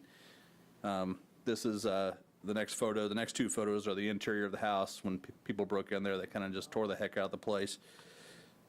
The back one shows a large crack in the side of the house from the foundation settling there. The next picture is just a close-up view of that. You can see inside the house in there. If you can't really zoom in well enough on that, but I tried to make it big enough where you can actually, it's all the way inside the house. It's kind of falling off the back. The next couple of pictures are the deteriorated foundation. They're leaning quite a bit and kind of crumbling away. So the foundation is in some pretty sad state of affairs. I think the next couple are just more crumbling foundation pictures. But as a summary, the required repairs are a majority of the foundation is deflected and will need replaced. Number two, plumbing, electrical, and mechanical systems are in disrepair and will need to be returned to working condition. Number three, the interior walls have been destroyed and the house is unfit for habitation. Number four, windows and doors of the property have been boarded up to prevent entrance into the structure and will need to be repaired in order to approve occupancy. In conclusion, the building official has determined that the structure is unsafe and dangerous. The building official therefore requests that the governing body, number one, make findings by resolution that the structure is unsafe and dangerous, two, direct the structure to be repaired or removed, and three, fix a reasonable time when the repair or removal of the structure shall be completed. And with that, I will be happy to answer any questions. Any questions? Not right now. Any questions from the commissioner? Is it- Yeah, I have one. It said that had breakers tripped and inspector shut off the main. In a situation like this, does Evergy come out and pull the meter? We, a lot of times we do, but since, in this case, we just shut off the main in order to make it safe in there. Sometimes we will have the meter pulled, but in this case, we just didn't at this time. Is gas also shut off at that time? Yes. Okay, thank you. Is there anyone representing the property owner here?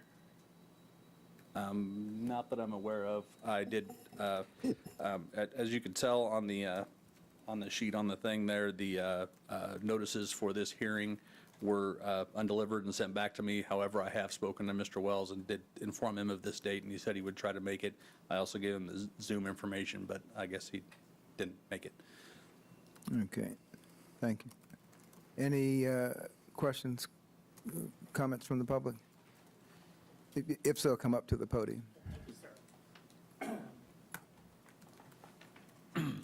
may stay there so you can ask me some questions. Okay, here it goes. Well, I've been doing this Tracy Sin, 741 Guernsey Drive, Salina, Kansas, 67401. I want people to understand, Salina has household hazardous waste into our water. And we're drinking it, dying of cancer. The other thing is, the dirt was saturated since World War II. Tracy, is this about this? Yes, it is particular about structure? this, because he can answer me question. Who's the tenant? There is a tenant currently, Who owned that? David Wells. Thank you. Any other questions, comments from the public? Are there any online, Mr. Wood? All right. Hearing no other comments, we'll close the public hearing and ask the commission if there's any action to be taken. I would read the resolution, but I have a hole punch right through mine where it says commence work, and is it 45 days? Actually, I do too. I didn't realize. Yes. 45 days in which, okay, I just wanted to, okay, Mayor Davis, I move we approve resolution number 22-8059, finding that the structure at 1123 West Ash Street is unsafe or dangerous, directing that the structure be repaired or removed and the premises be made safe and secure, fixing a time of 30 days, on or before August 17th, 2022, to commence work in 45 days on or before September 1st, 2022, within which the repairs or removal shall be completed, and authorizing staff to proceed with the demolition or repair if the owner fails to comply. I'll second that. Okay, it's been moved and seconded to approve Resolution 22-8059. Any other comments, questions? All right, all in favor, say aye. Aye. Any opposed? No. Motion carries 5-0. Thank you, Mr. Pilcher. We can move on to the consent agenda. 5.1, approve the minutes of July 11th, 2022. I move we approve the consent agenda. Second? Okay, it's been moved and seconded to approve the consent agenda. All in favor, say aye. Aye. Aye. Motion carries 5-0. Move on to 6.1. 6.1, approve ordinance 22-11124 on second reading, requesting a change in zoning district classification from PDD C3 district to PDD C5 district, and approve an amended preliminary/final development plan to allow construction of a tidal wave auto spa car wash to be located at 2351 South 9th Street. All right, this was approved, yeah, because it was last week, July 11th. And we have had no comments, and are there any substantive changes? No, we have not. All right. Any questions, comments from the commissioners about this issue? Any comments from the public? Yeah. Come forward. Yeah.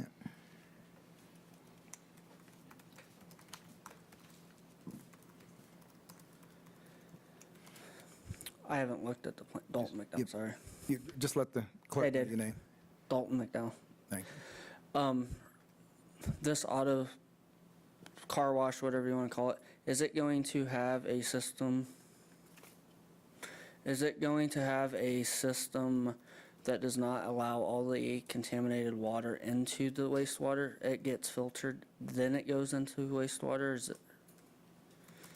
Because our wastewater, putting all that down through the wastewater, down in a business district like that with all the restaurants, with all their grease and everything, you're going to have sewage issues.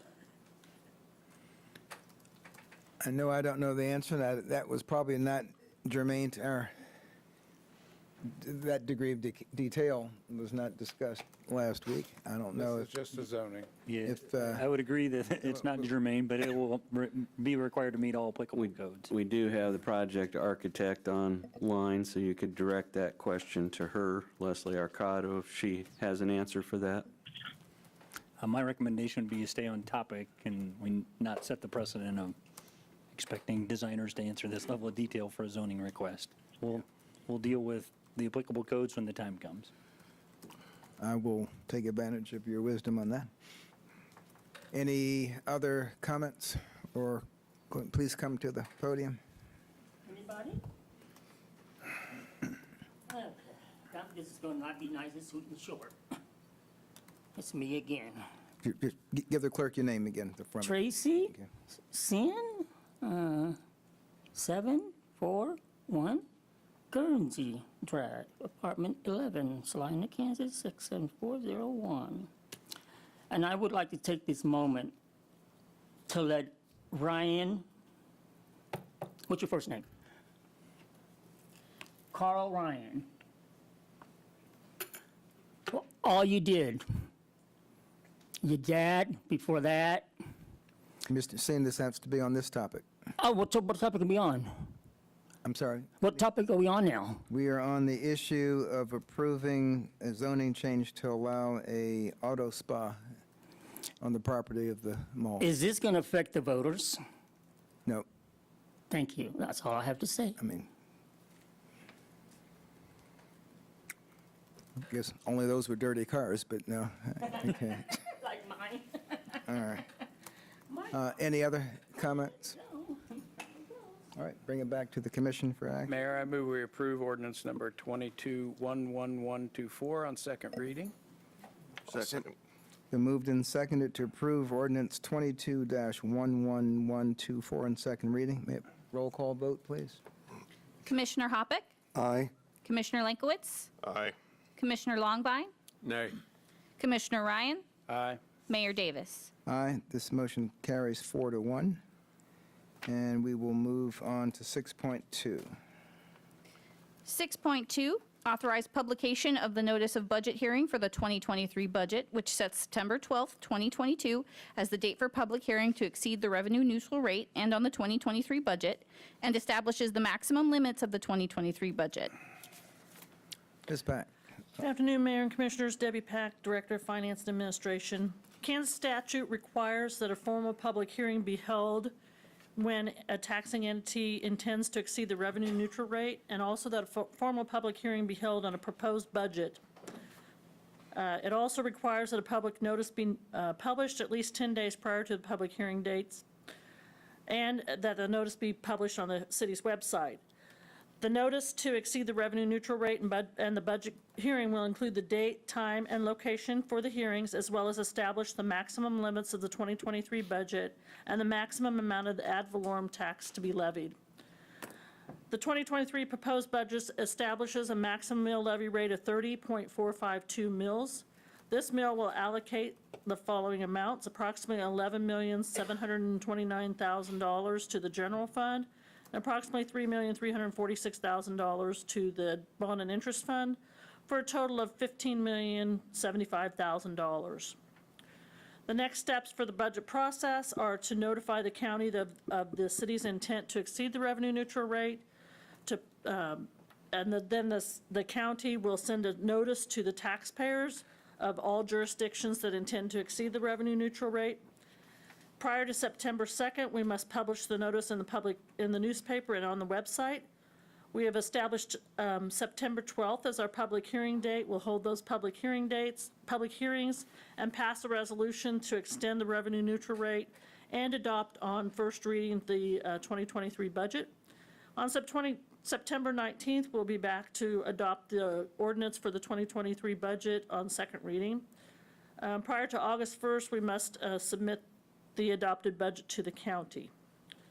After publication of these amounts, they may not be increased but can be reduced. The recommended action for City Commission today is to authorize the publication of notice to exceed the revenue neutral rate for the public hearing for that particular item, and a notice of the budget public hearing for the 2023 budget, which sets September 12th as the date for the public hearings and establishes the maximum limits of the 2023 budget. I would stand for any questions or comments. I didn't realize it till just now. On the September night, on the blue sheet and the boxes. I know it says 2022. Okay, just so if anyone else is reading that, I just it is noticed that too. 2023. Yes. That we're talking about. Any questions, comments from the commissioners? All right, any questions, comments from the public? Any online, Mr. Wood? No. All right, bring it back to the commission for action. Mayor Davis, I move we authorize publication of the notice to exceed revenue neutral rate public hearing and notice of budget public hearing for the 2023 budget, which sets September 12th as the date for public hearings and establishes the maximum limits of the 2023 budget. Second. All right, I don't know a way of summarizing that, so I'll just repeat it, but it's been moved and seconded to authorize publication of the notice of budget hearing for the 2023 budget, which sets September 12th, 2022 as the date for a public hearing to exceed the revenue neutral rate and on the 2023 budget, and establishes the maximum limits of the 2023 budget. All in favor, say aye. Aye. Any opposed? Motion carries 5-0. And we'll move on to 6.3. 6.3, Wheat State Hospitality Transfer Agreement, Second Amendment Request. Mr. Hennessy. Sean Hennessy, Assistant City Manager. On June 27th this year, the city manager brought before you for direction a proposed amendment to this transfer agreement. This second amendment that you're looking at today incorporates the direction that the commission gave at that point in time. To give you a little bit more background on this, the original agreement between the developer of this project went into effect on May 1st of 2021. And then there was the First Amendment that was adopted on September 13th, and that modified the date of completion. And currently, and it still is the intended date of completion is July 31st. That's obviously coming up very quickly. They were working around several different logistical products, as we've heard in our study session, and quite a few times in terms of labor supply and parts supply. So what this amendment does, it increases the amount for the reimbursement from the CID funds. The original intended cost for this development for the prickly pear was $1,175,000, and they were to receive a $352,000 reimbursement from the CID plus 5% interest. That represents 30% of the overall cost. What was brought before you, their proposal on June 27th, they're anticipating their costs go up to $1.475 million. And they're requesting a reimbursement from the CID of $516,250, which is 35% of the overall costs. It is important to remember that these are segregated CID funds, so it's not coming directly from the city's budget. And there are 4 different options for the commission to consider. You can concur with their request, and as the commission previously directed, to increase the principal amount that they receive for reimbursement for their costs from $352,500 to $516,250. You could decline the proposed Second Amendment. You could set an alternate amount other than what we have discussed, or take no action, which would leave the current reimbursement amount in place. So if you have any questions or require any more background, please let me know. And I would add Tim Blake from Wheat State Hospitality, or Prickly Pear, is here as well. So I don't know if he wants an opportunity to address you, but I think he'd be available to answer questions if needed. Mr. Blake, it certainly give you the opportunity to speak first. Tim Blake, Wheat State Hospitality. Any questions? I think we've been over this numerous times. Any questions for Mr. Blake? No. No. You're still on target to, We're working as hard as we can. hard as we can. You're Yes, gonna have a soft opening? yes. So we still intend to adhere to that date, so. All right. Looking forward to it. And this is a question more for staff. The only, I hate to even call it a negative, but adverse effect to anyone else applying for similar funds would be they would now be $160,000 further down.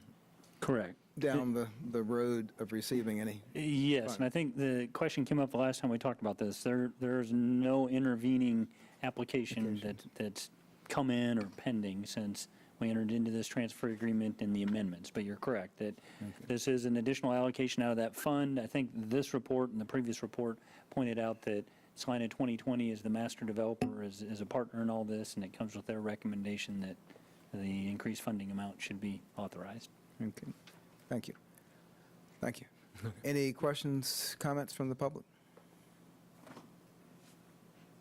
Any none online? All right, bring it back to the commission for action.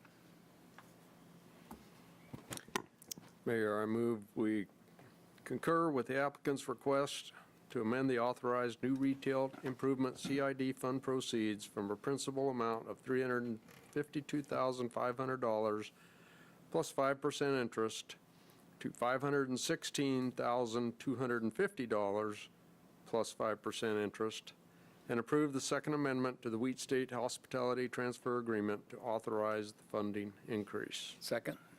Okay, it's been moved and seconded to amend the Wheat State Hospitality Transfer Agreement, Second Amendment. All in favor, say aye. Aye. Any opposed? Motion carries 5-0. Thank you. And 7.1. 7.1, approve ordinance 22-11125 on first reading, requesting annexation of a 5.04 acre tract of land on the south side of West North Street and Old Highway 40, west of Broadway Boulevard and the abutting right of way, for Old Highway 40. Right, Mr. Andrew. Again, Mayor Davis, I will recuse myself on this subject. Okay, just don't go home. Okay. Thank you, Mayor and Commissioners. This is an application that's been filed by Tom Pestinger on behalf of Pestinger Enterprises LLC, which is the owner of a 5.04 acre tract of land that's located on the south side of West North Street and West Old Highway 40, and it's directly west of Broadway Boulevard. Information we've provided to you before, based on our research, and the annexation of the Chicago addition into the city, it appears today that the city limit line still follows the original creek channel and includes most of the existing building that's located on this property. But in 2017, at the time that the building was built, we were not aware of that fact, and the county planning and zoning director signed off on a building permit to construct a 16,000 square foot metal building on the site, and that was to house a center fire shooting range. After construction began, the operators of the shooting range determined they hadn't sold enough range memberships, and they abandoned the project, leaving an unoccupied metal building and a septic system on the site. There was an approach made in 2018 to offer to sell the undeveloped portion of this property to the city to serve as an alternate location for the new police department training facility and shooting range. Ultimately, the city commission decided not to pursue this site as a location, and the facility was built on Yost Drive as originally planned. The building has remained vacant, and the site is only served by a private well and a septic system at this time. Mr. Pestinger is in the process of trying to sell this 16,000 square foot metal building and the surrounding 5.04 acres. The building was constructed as a storage building and has a restroom served by a private well and a septic system. This well is not approved as a source of public drinking water and provides only non-potable water, and the well does not provide any fire protection for the building. In 2013, the city completed construction of a public water line loop down West Grand and West North Street at a cost of $298,000. There's a 12-inch water line that runs along the north edge of this property that is capable of providing domestic water and fire protection to the building. Connection to this line would require annexation into the city.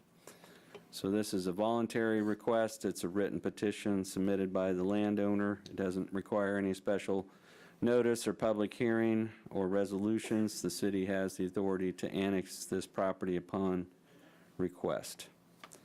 And so the plan is to retain the existing septic system for the existing building. The 12-inch water line is available if needed for providing domestic water or fire protection. There's no service territory issues relating to Evergy or rural water districts. There's natural gas in place in the area. If this property is annexed, it would be provided fire protection by the city of Salina and Salina Police Department for police protection. It was calculated that the proportionate share of the cost of that West North Street water line project that was installed is $22,116 for this property. That fee would be paid at the time of connection to the water line.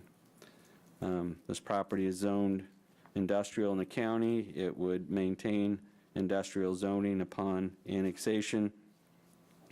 This would not require platting of the property. If there was any further subdivision of the property in the future, that would require platting, but this property can be occupied as is upon annexation. Staff is recommending, and the ordinance that's attached includes the annexation of the abutting roadway because there is public right-of-way for that roadway. We've outlined the comprehensive plan policies that relate to our urban service area, and one of those is to do not provide services or extend infrastructure to development outside the city that has not been annexed or is not willing to consent to annexation. And so this is in the city's urban service area. It is contiguous to the city. The primary fiscal impact would be that this property would be subject to the city's property tax mill levy and city sales tax. So your options this evening would be to approve an ordinance on first reading, annexing this tract and the abutting right-of-way into the city. This would bring the site into the city's jurisdiction for regulatory and law enforcement purposes. You could postpone consideration of this request to a future meeting date to allow the applicant or staff to provide you with additional information, or you could decline to approve Ordinance 221125. That would leave this property partially inside and partially outside the city limits. So with that, I'd be open to any questions you have about the request. Right. Any questions? Questions? Do you have any indication of the plans for the property? We've had some meetings with a prospective owner, but we don't have any firsthand knowledge of who is intending to buy the property. Right. Any questions, comments from the public? I think we do have a representative of the applicant in attendance in case you have any questions or. Okay, I guess I was looking for Which would Mr. be Jeff Pestinger. Mays, I'm sorry. Mr. Looking Mays? at him, thinking. Okay. I was wondering if we had something else exciting on our agenda that should have put two and two together. Mr. Mayor, Commissioners, Jeff Mays, Compro Realty, 157 South 7th. Just here to stand for questions if there are any. Think you're off the hook. Great, thank you. All right. Any action to be taken on this? Mayor, I move the commission approve ordinance number 221125 on first reading, annexing a 5.4 acre tract into the city, bringing the plant site under the administrative, regulatory, and law enforcement jurisdiction in the city, and ensuring that emergency response to the site is provided by the Salina Police and Fire Departments. I'll second that. Okay, it's been moved and seconded to approve ordinance number 22-11125 on first reading. All in favor, say aye. Aye. And no opposition, motion carries 4-0. And this will come back for second reading next Monday? Correct. All right, thank you. And as Commissioner Hoppick is coming back, I have one item under other business, and that would be a suggestion that we direct staff to add to next week's agenda, just an open discussion of the commissioners regarding the format we wish to use for community meetings. I'm going to use the term town hall for lack of a better term, but just so there will be no misunderstanding as to how the meetings would be run, the purposes. We don't necessarily have to settle on locations now, but just so that city staff, one, will have a list of things they need to do to prepare. As an example, are we going to broadcast the meeting? Will people have to sign up ahead of time? Is it simply a listening session, dialogue? But all those issues, just so we can formalize it so it will look well-planned when the meeting occurs. And you can voice opinions even on that now. I might add to that, if people have ideas or suggestions, they might let us know. True. And if it's an agenda item next week, then you'd certainly have an opportunity to come to the podium and give your opinion. Which obviously means the next meeting will not be occurring in the next 7 days. I mean, the first meeting. Any objections to directing staff to add that to the agenda? That's fine. All right. Mayor, I think that's a good thought, and invite the public to be a part of that conversation. All right. Thank you. That's all you need for adding it to the agenda? All right. Certainly. Any other business?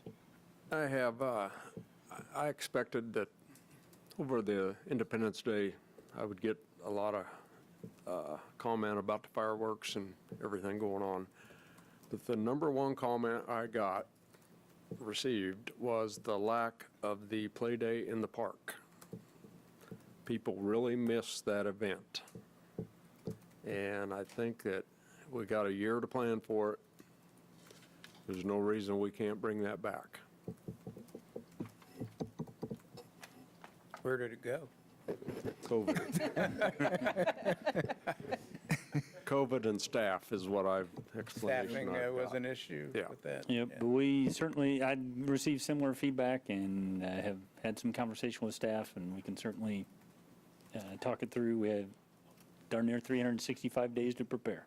And from what I've heard is volunteers are willing to staff it and run it. Okay. We can plan accordingly. Thank you. Any other business? All right, we'll come to Citizens Forum, where anyone can approach the podium to discuss them. Have comments on any issue of their choice. We'd like you to gear your comments to a 3-minute limit. Norman Mantle, Salina, Kansas. Are we having any wildlife issues in the city? Interfering with wildlife? This issue is being raised over the whole state. I go to pretty near every Kansas Department of Fish and Wildlife Parks meetings. And we're getting into the place where we are interfering with wildlife. And that's going to come to a stop. Wildlife, we are invading their space. So I'm curious, are we having any wildlife in town? Do you got cameras anywhere? Do you see any of them coming in? There's other cities in the whole country, and they cannot remove wildlife because that is their domain. We are invading their space.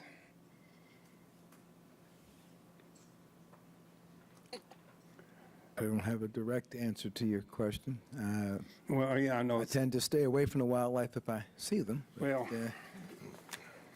but I'm a city kid, so that may be the reason. this is causing a problem because here it is. We're interfering with wildlife, and these people are being turned in to the Fish and Game. I called them, and they're looking into this. You're interfering with wildlife. We can't do this. So it's coming, so I would look at that because this is from K-State.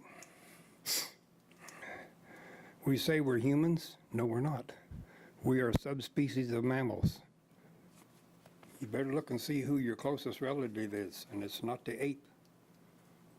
It's not the chimpanzee. So, or in other words, is K-State a liar? It's an international study. This was done 10 years ago. But look at this wildlife issue, because I will be going to the next meeting in Hutchinson in 2 weeks. And I'm fighting for wildlife.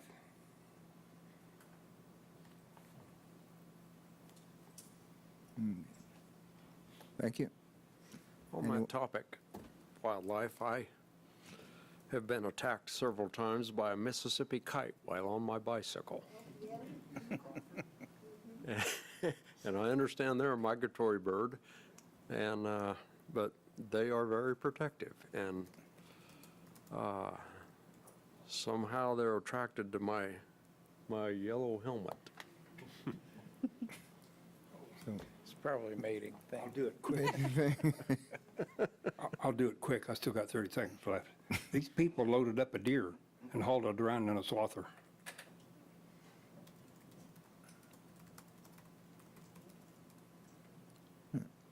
I will assume they weren't Saline County residents, because we would not do that. I'm going to assume. Okay. Anyone else?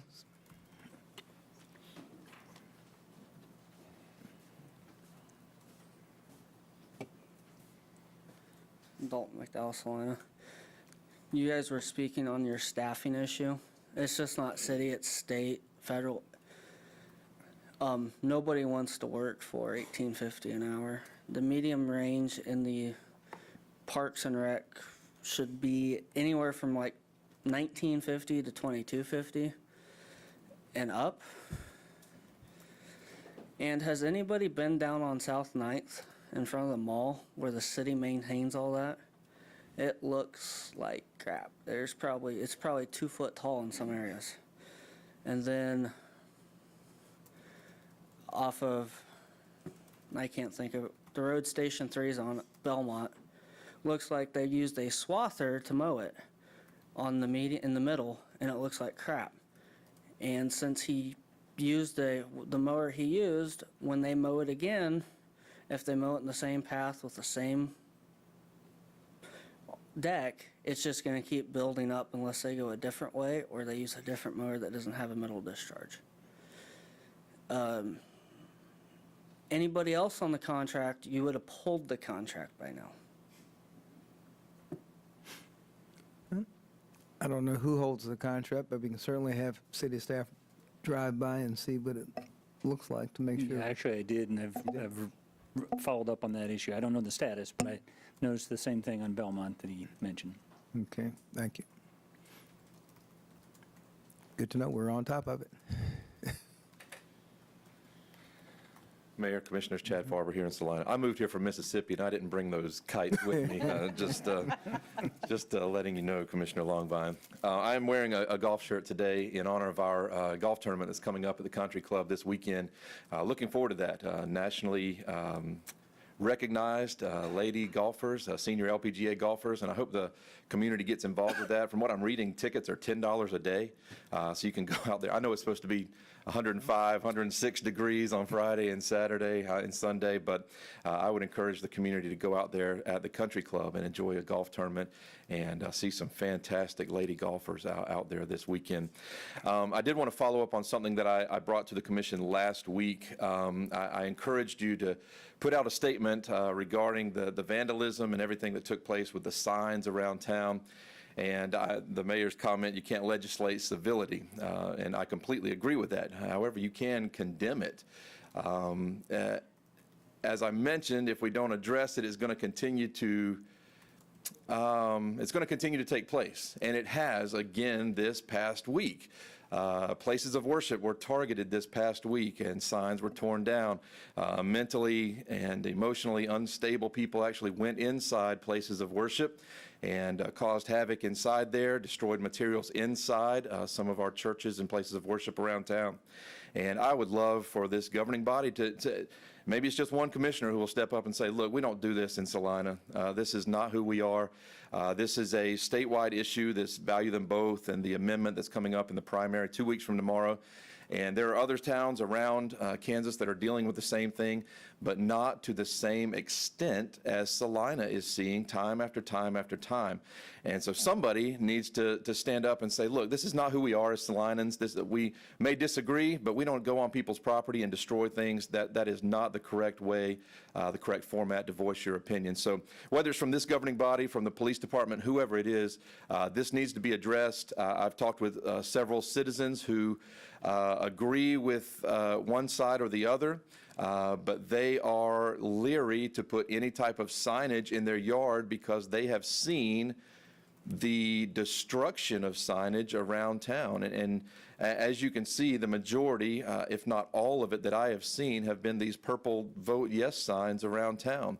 And it's a sad state of affairs where you allow a piece of paper or plastic to trigger you in such a way that you go onto somebody else's property and attack those things. So I would once again encourage this body to condemn it, say that's not who we are as Salina, and I would highly recommend to staff that we look into some type of ordinance regarding vandalism of political signs around times of election. Something needs to be done to get a handle on this situation.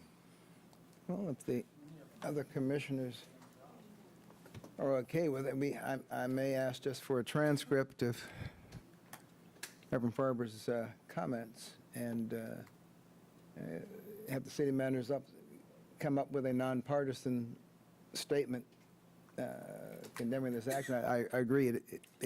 This is not who we are. Well, frightening thought. It may be who we are.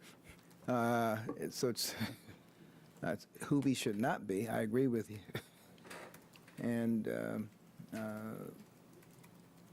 not taking any side with either opinion on the issue, but because we don't have the resources to have folks watching everybody's yard, obviously, but the behavior, I agree, is not who we want to be. We don't want to make the national news for that.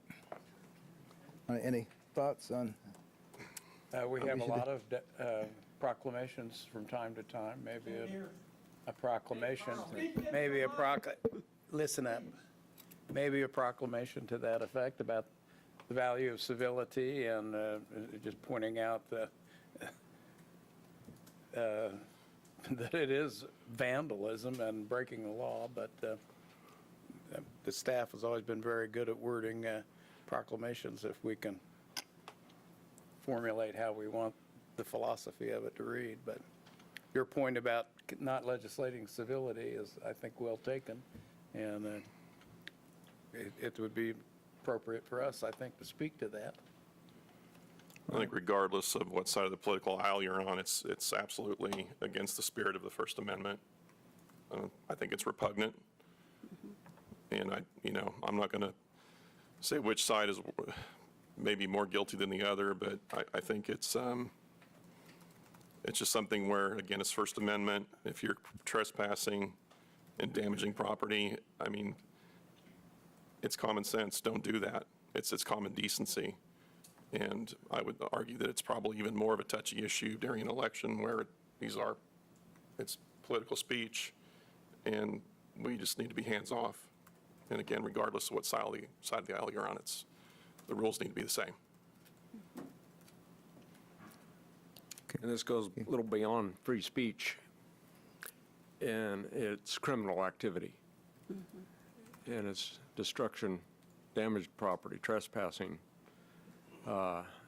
Thankfully, we haven't had any permanent damage, such as breaking windows and painting buildings.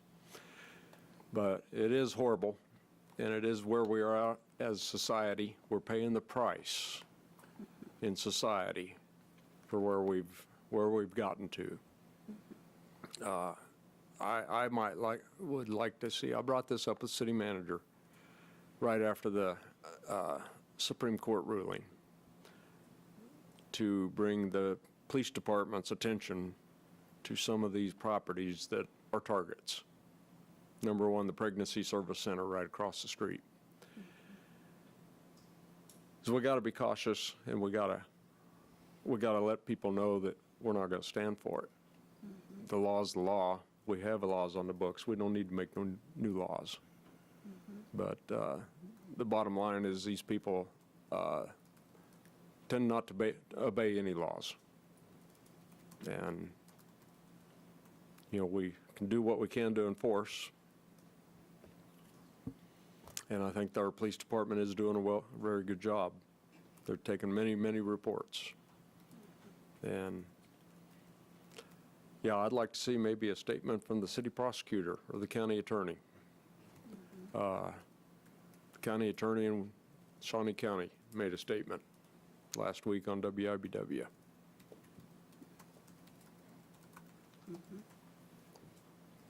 Just a point of clarity. You didn't misconstrue me saying it's a First Amendment issue as the damage. I'm referring to the sign. I'm not calling the damage or that activity freedom of speech. It's the actual political signs themselves. Yeah, the damage is taking out freedom of speech. Right. I just want to make sure we're on the same page with that, and the public didn't think I was in some weird way condoning that activity. All right. Okay. The floor is yours. All right. Thank you. Sherry Harp. When we get frustrated about hearing you guys, when you talk up there and you turn your heads and talk to someone else, we can't hear you. Your mics aren't close enough, so that's why they get frustrated back there. And not all of us are old as I am, but anyway, I need to hear you. And so if you'll talk this way, even though you're talking to, that makes a difference. Okay, anyway, I agree with this signs that are being tore up, but we do have a couple citations from a woman that was in the yard on July 4th, I think it was, and they have brought her attention or had cited her, and so she will appear in court sometime. And then there is 2 juveniles that we have that had 41 signs that they'd put in their car. Because we can't say whose yard they were, but they were the value them both signs. Well, I don't want to see those things just in passing, because most of them say, well, you can't do much to them because, you know, it's just their first offense. Well, it may be a first offense, but 41 signs, and for this woman to do it out in public with daylight, with kids there, and there was a few mothers very upset because she was yelling obscenities when she was tearing up the signs. And then she went on, and they've got record of her. We've encouraged all of them to call in and say if the signs have been stolen or tore up. So with Salina, the town that we are, we don't have to stand for this. If we stand for this and let this keep going, it will get worse. Because these young, well, I say young kids, this woman was 38, these people that get so violent and mad over things, it's not that they have an emotional problem, they just don't like what you're saying. And that's not who we are. And so I encourage you to, I'm not sure how you would do that, but I think not just a pat on the head and say, go on about your way, you didn't do it bad enough, is not who we are with that woman and with the other kids. We'll try to get more people who get license plates of who's doing it. Now, they say the other side has had damage or whatever. We've never seen any damage. We've never heard of anything stolen, and if they haven't reported it, no one will know. So I'm just saying that for both sides. If the No people want to report to the police of activity that's gone awry, then they need to do that. But as far as we know, it's only happening to us who are value them both. So, You know, for any neighborhood crime, your first line of defense is, if you know what happened, say something. You know, most of our blocks have somebody who is at home during the week and, you know, knows what's going on the block. Every block has one. But a lot of people are afraid to come forward, either fearful of retribution or don't want to get involved. But, you know, until folks take a stand, you know, they're in a bad place as far as complaining about what's going on, because police department's going to need help. I mean, they can come take a report. You know, it's like if somebody breaks in your car and breaks your window, they'll come take a report, but you know that's where it's going to end. So police will need help in putting an end to it. May not put an end to it, but at least finding out who's doing it and having consequences take their own course. But we will get something together. We'll use all of our English class skills and make it sound real good. Any other comments? All right. Open for a motion for adjournment. So moved? All right, moved and seconded. All in favor, say aye. Aye. Thank you very much.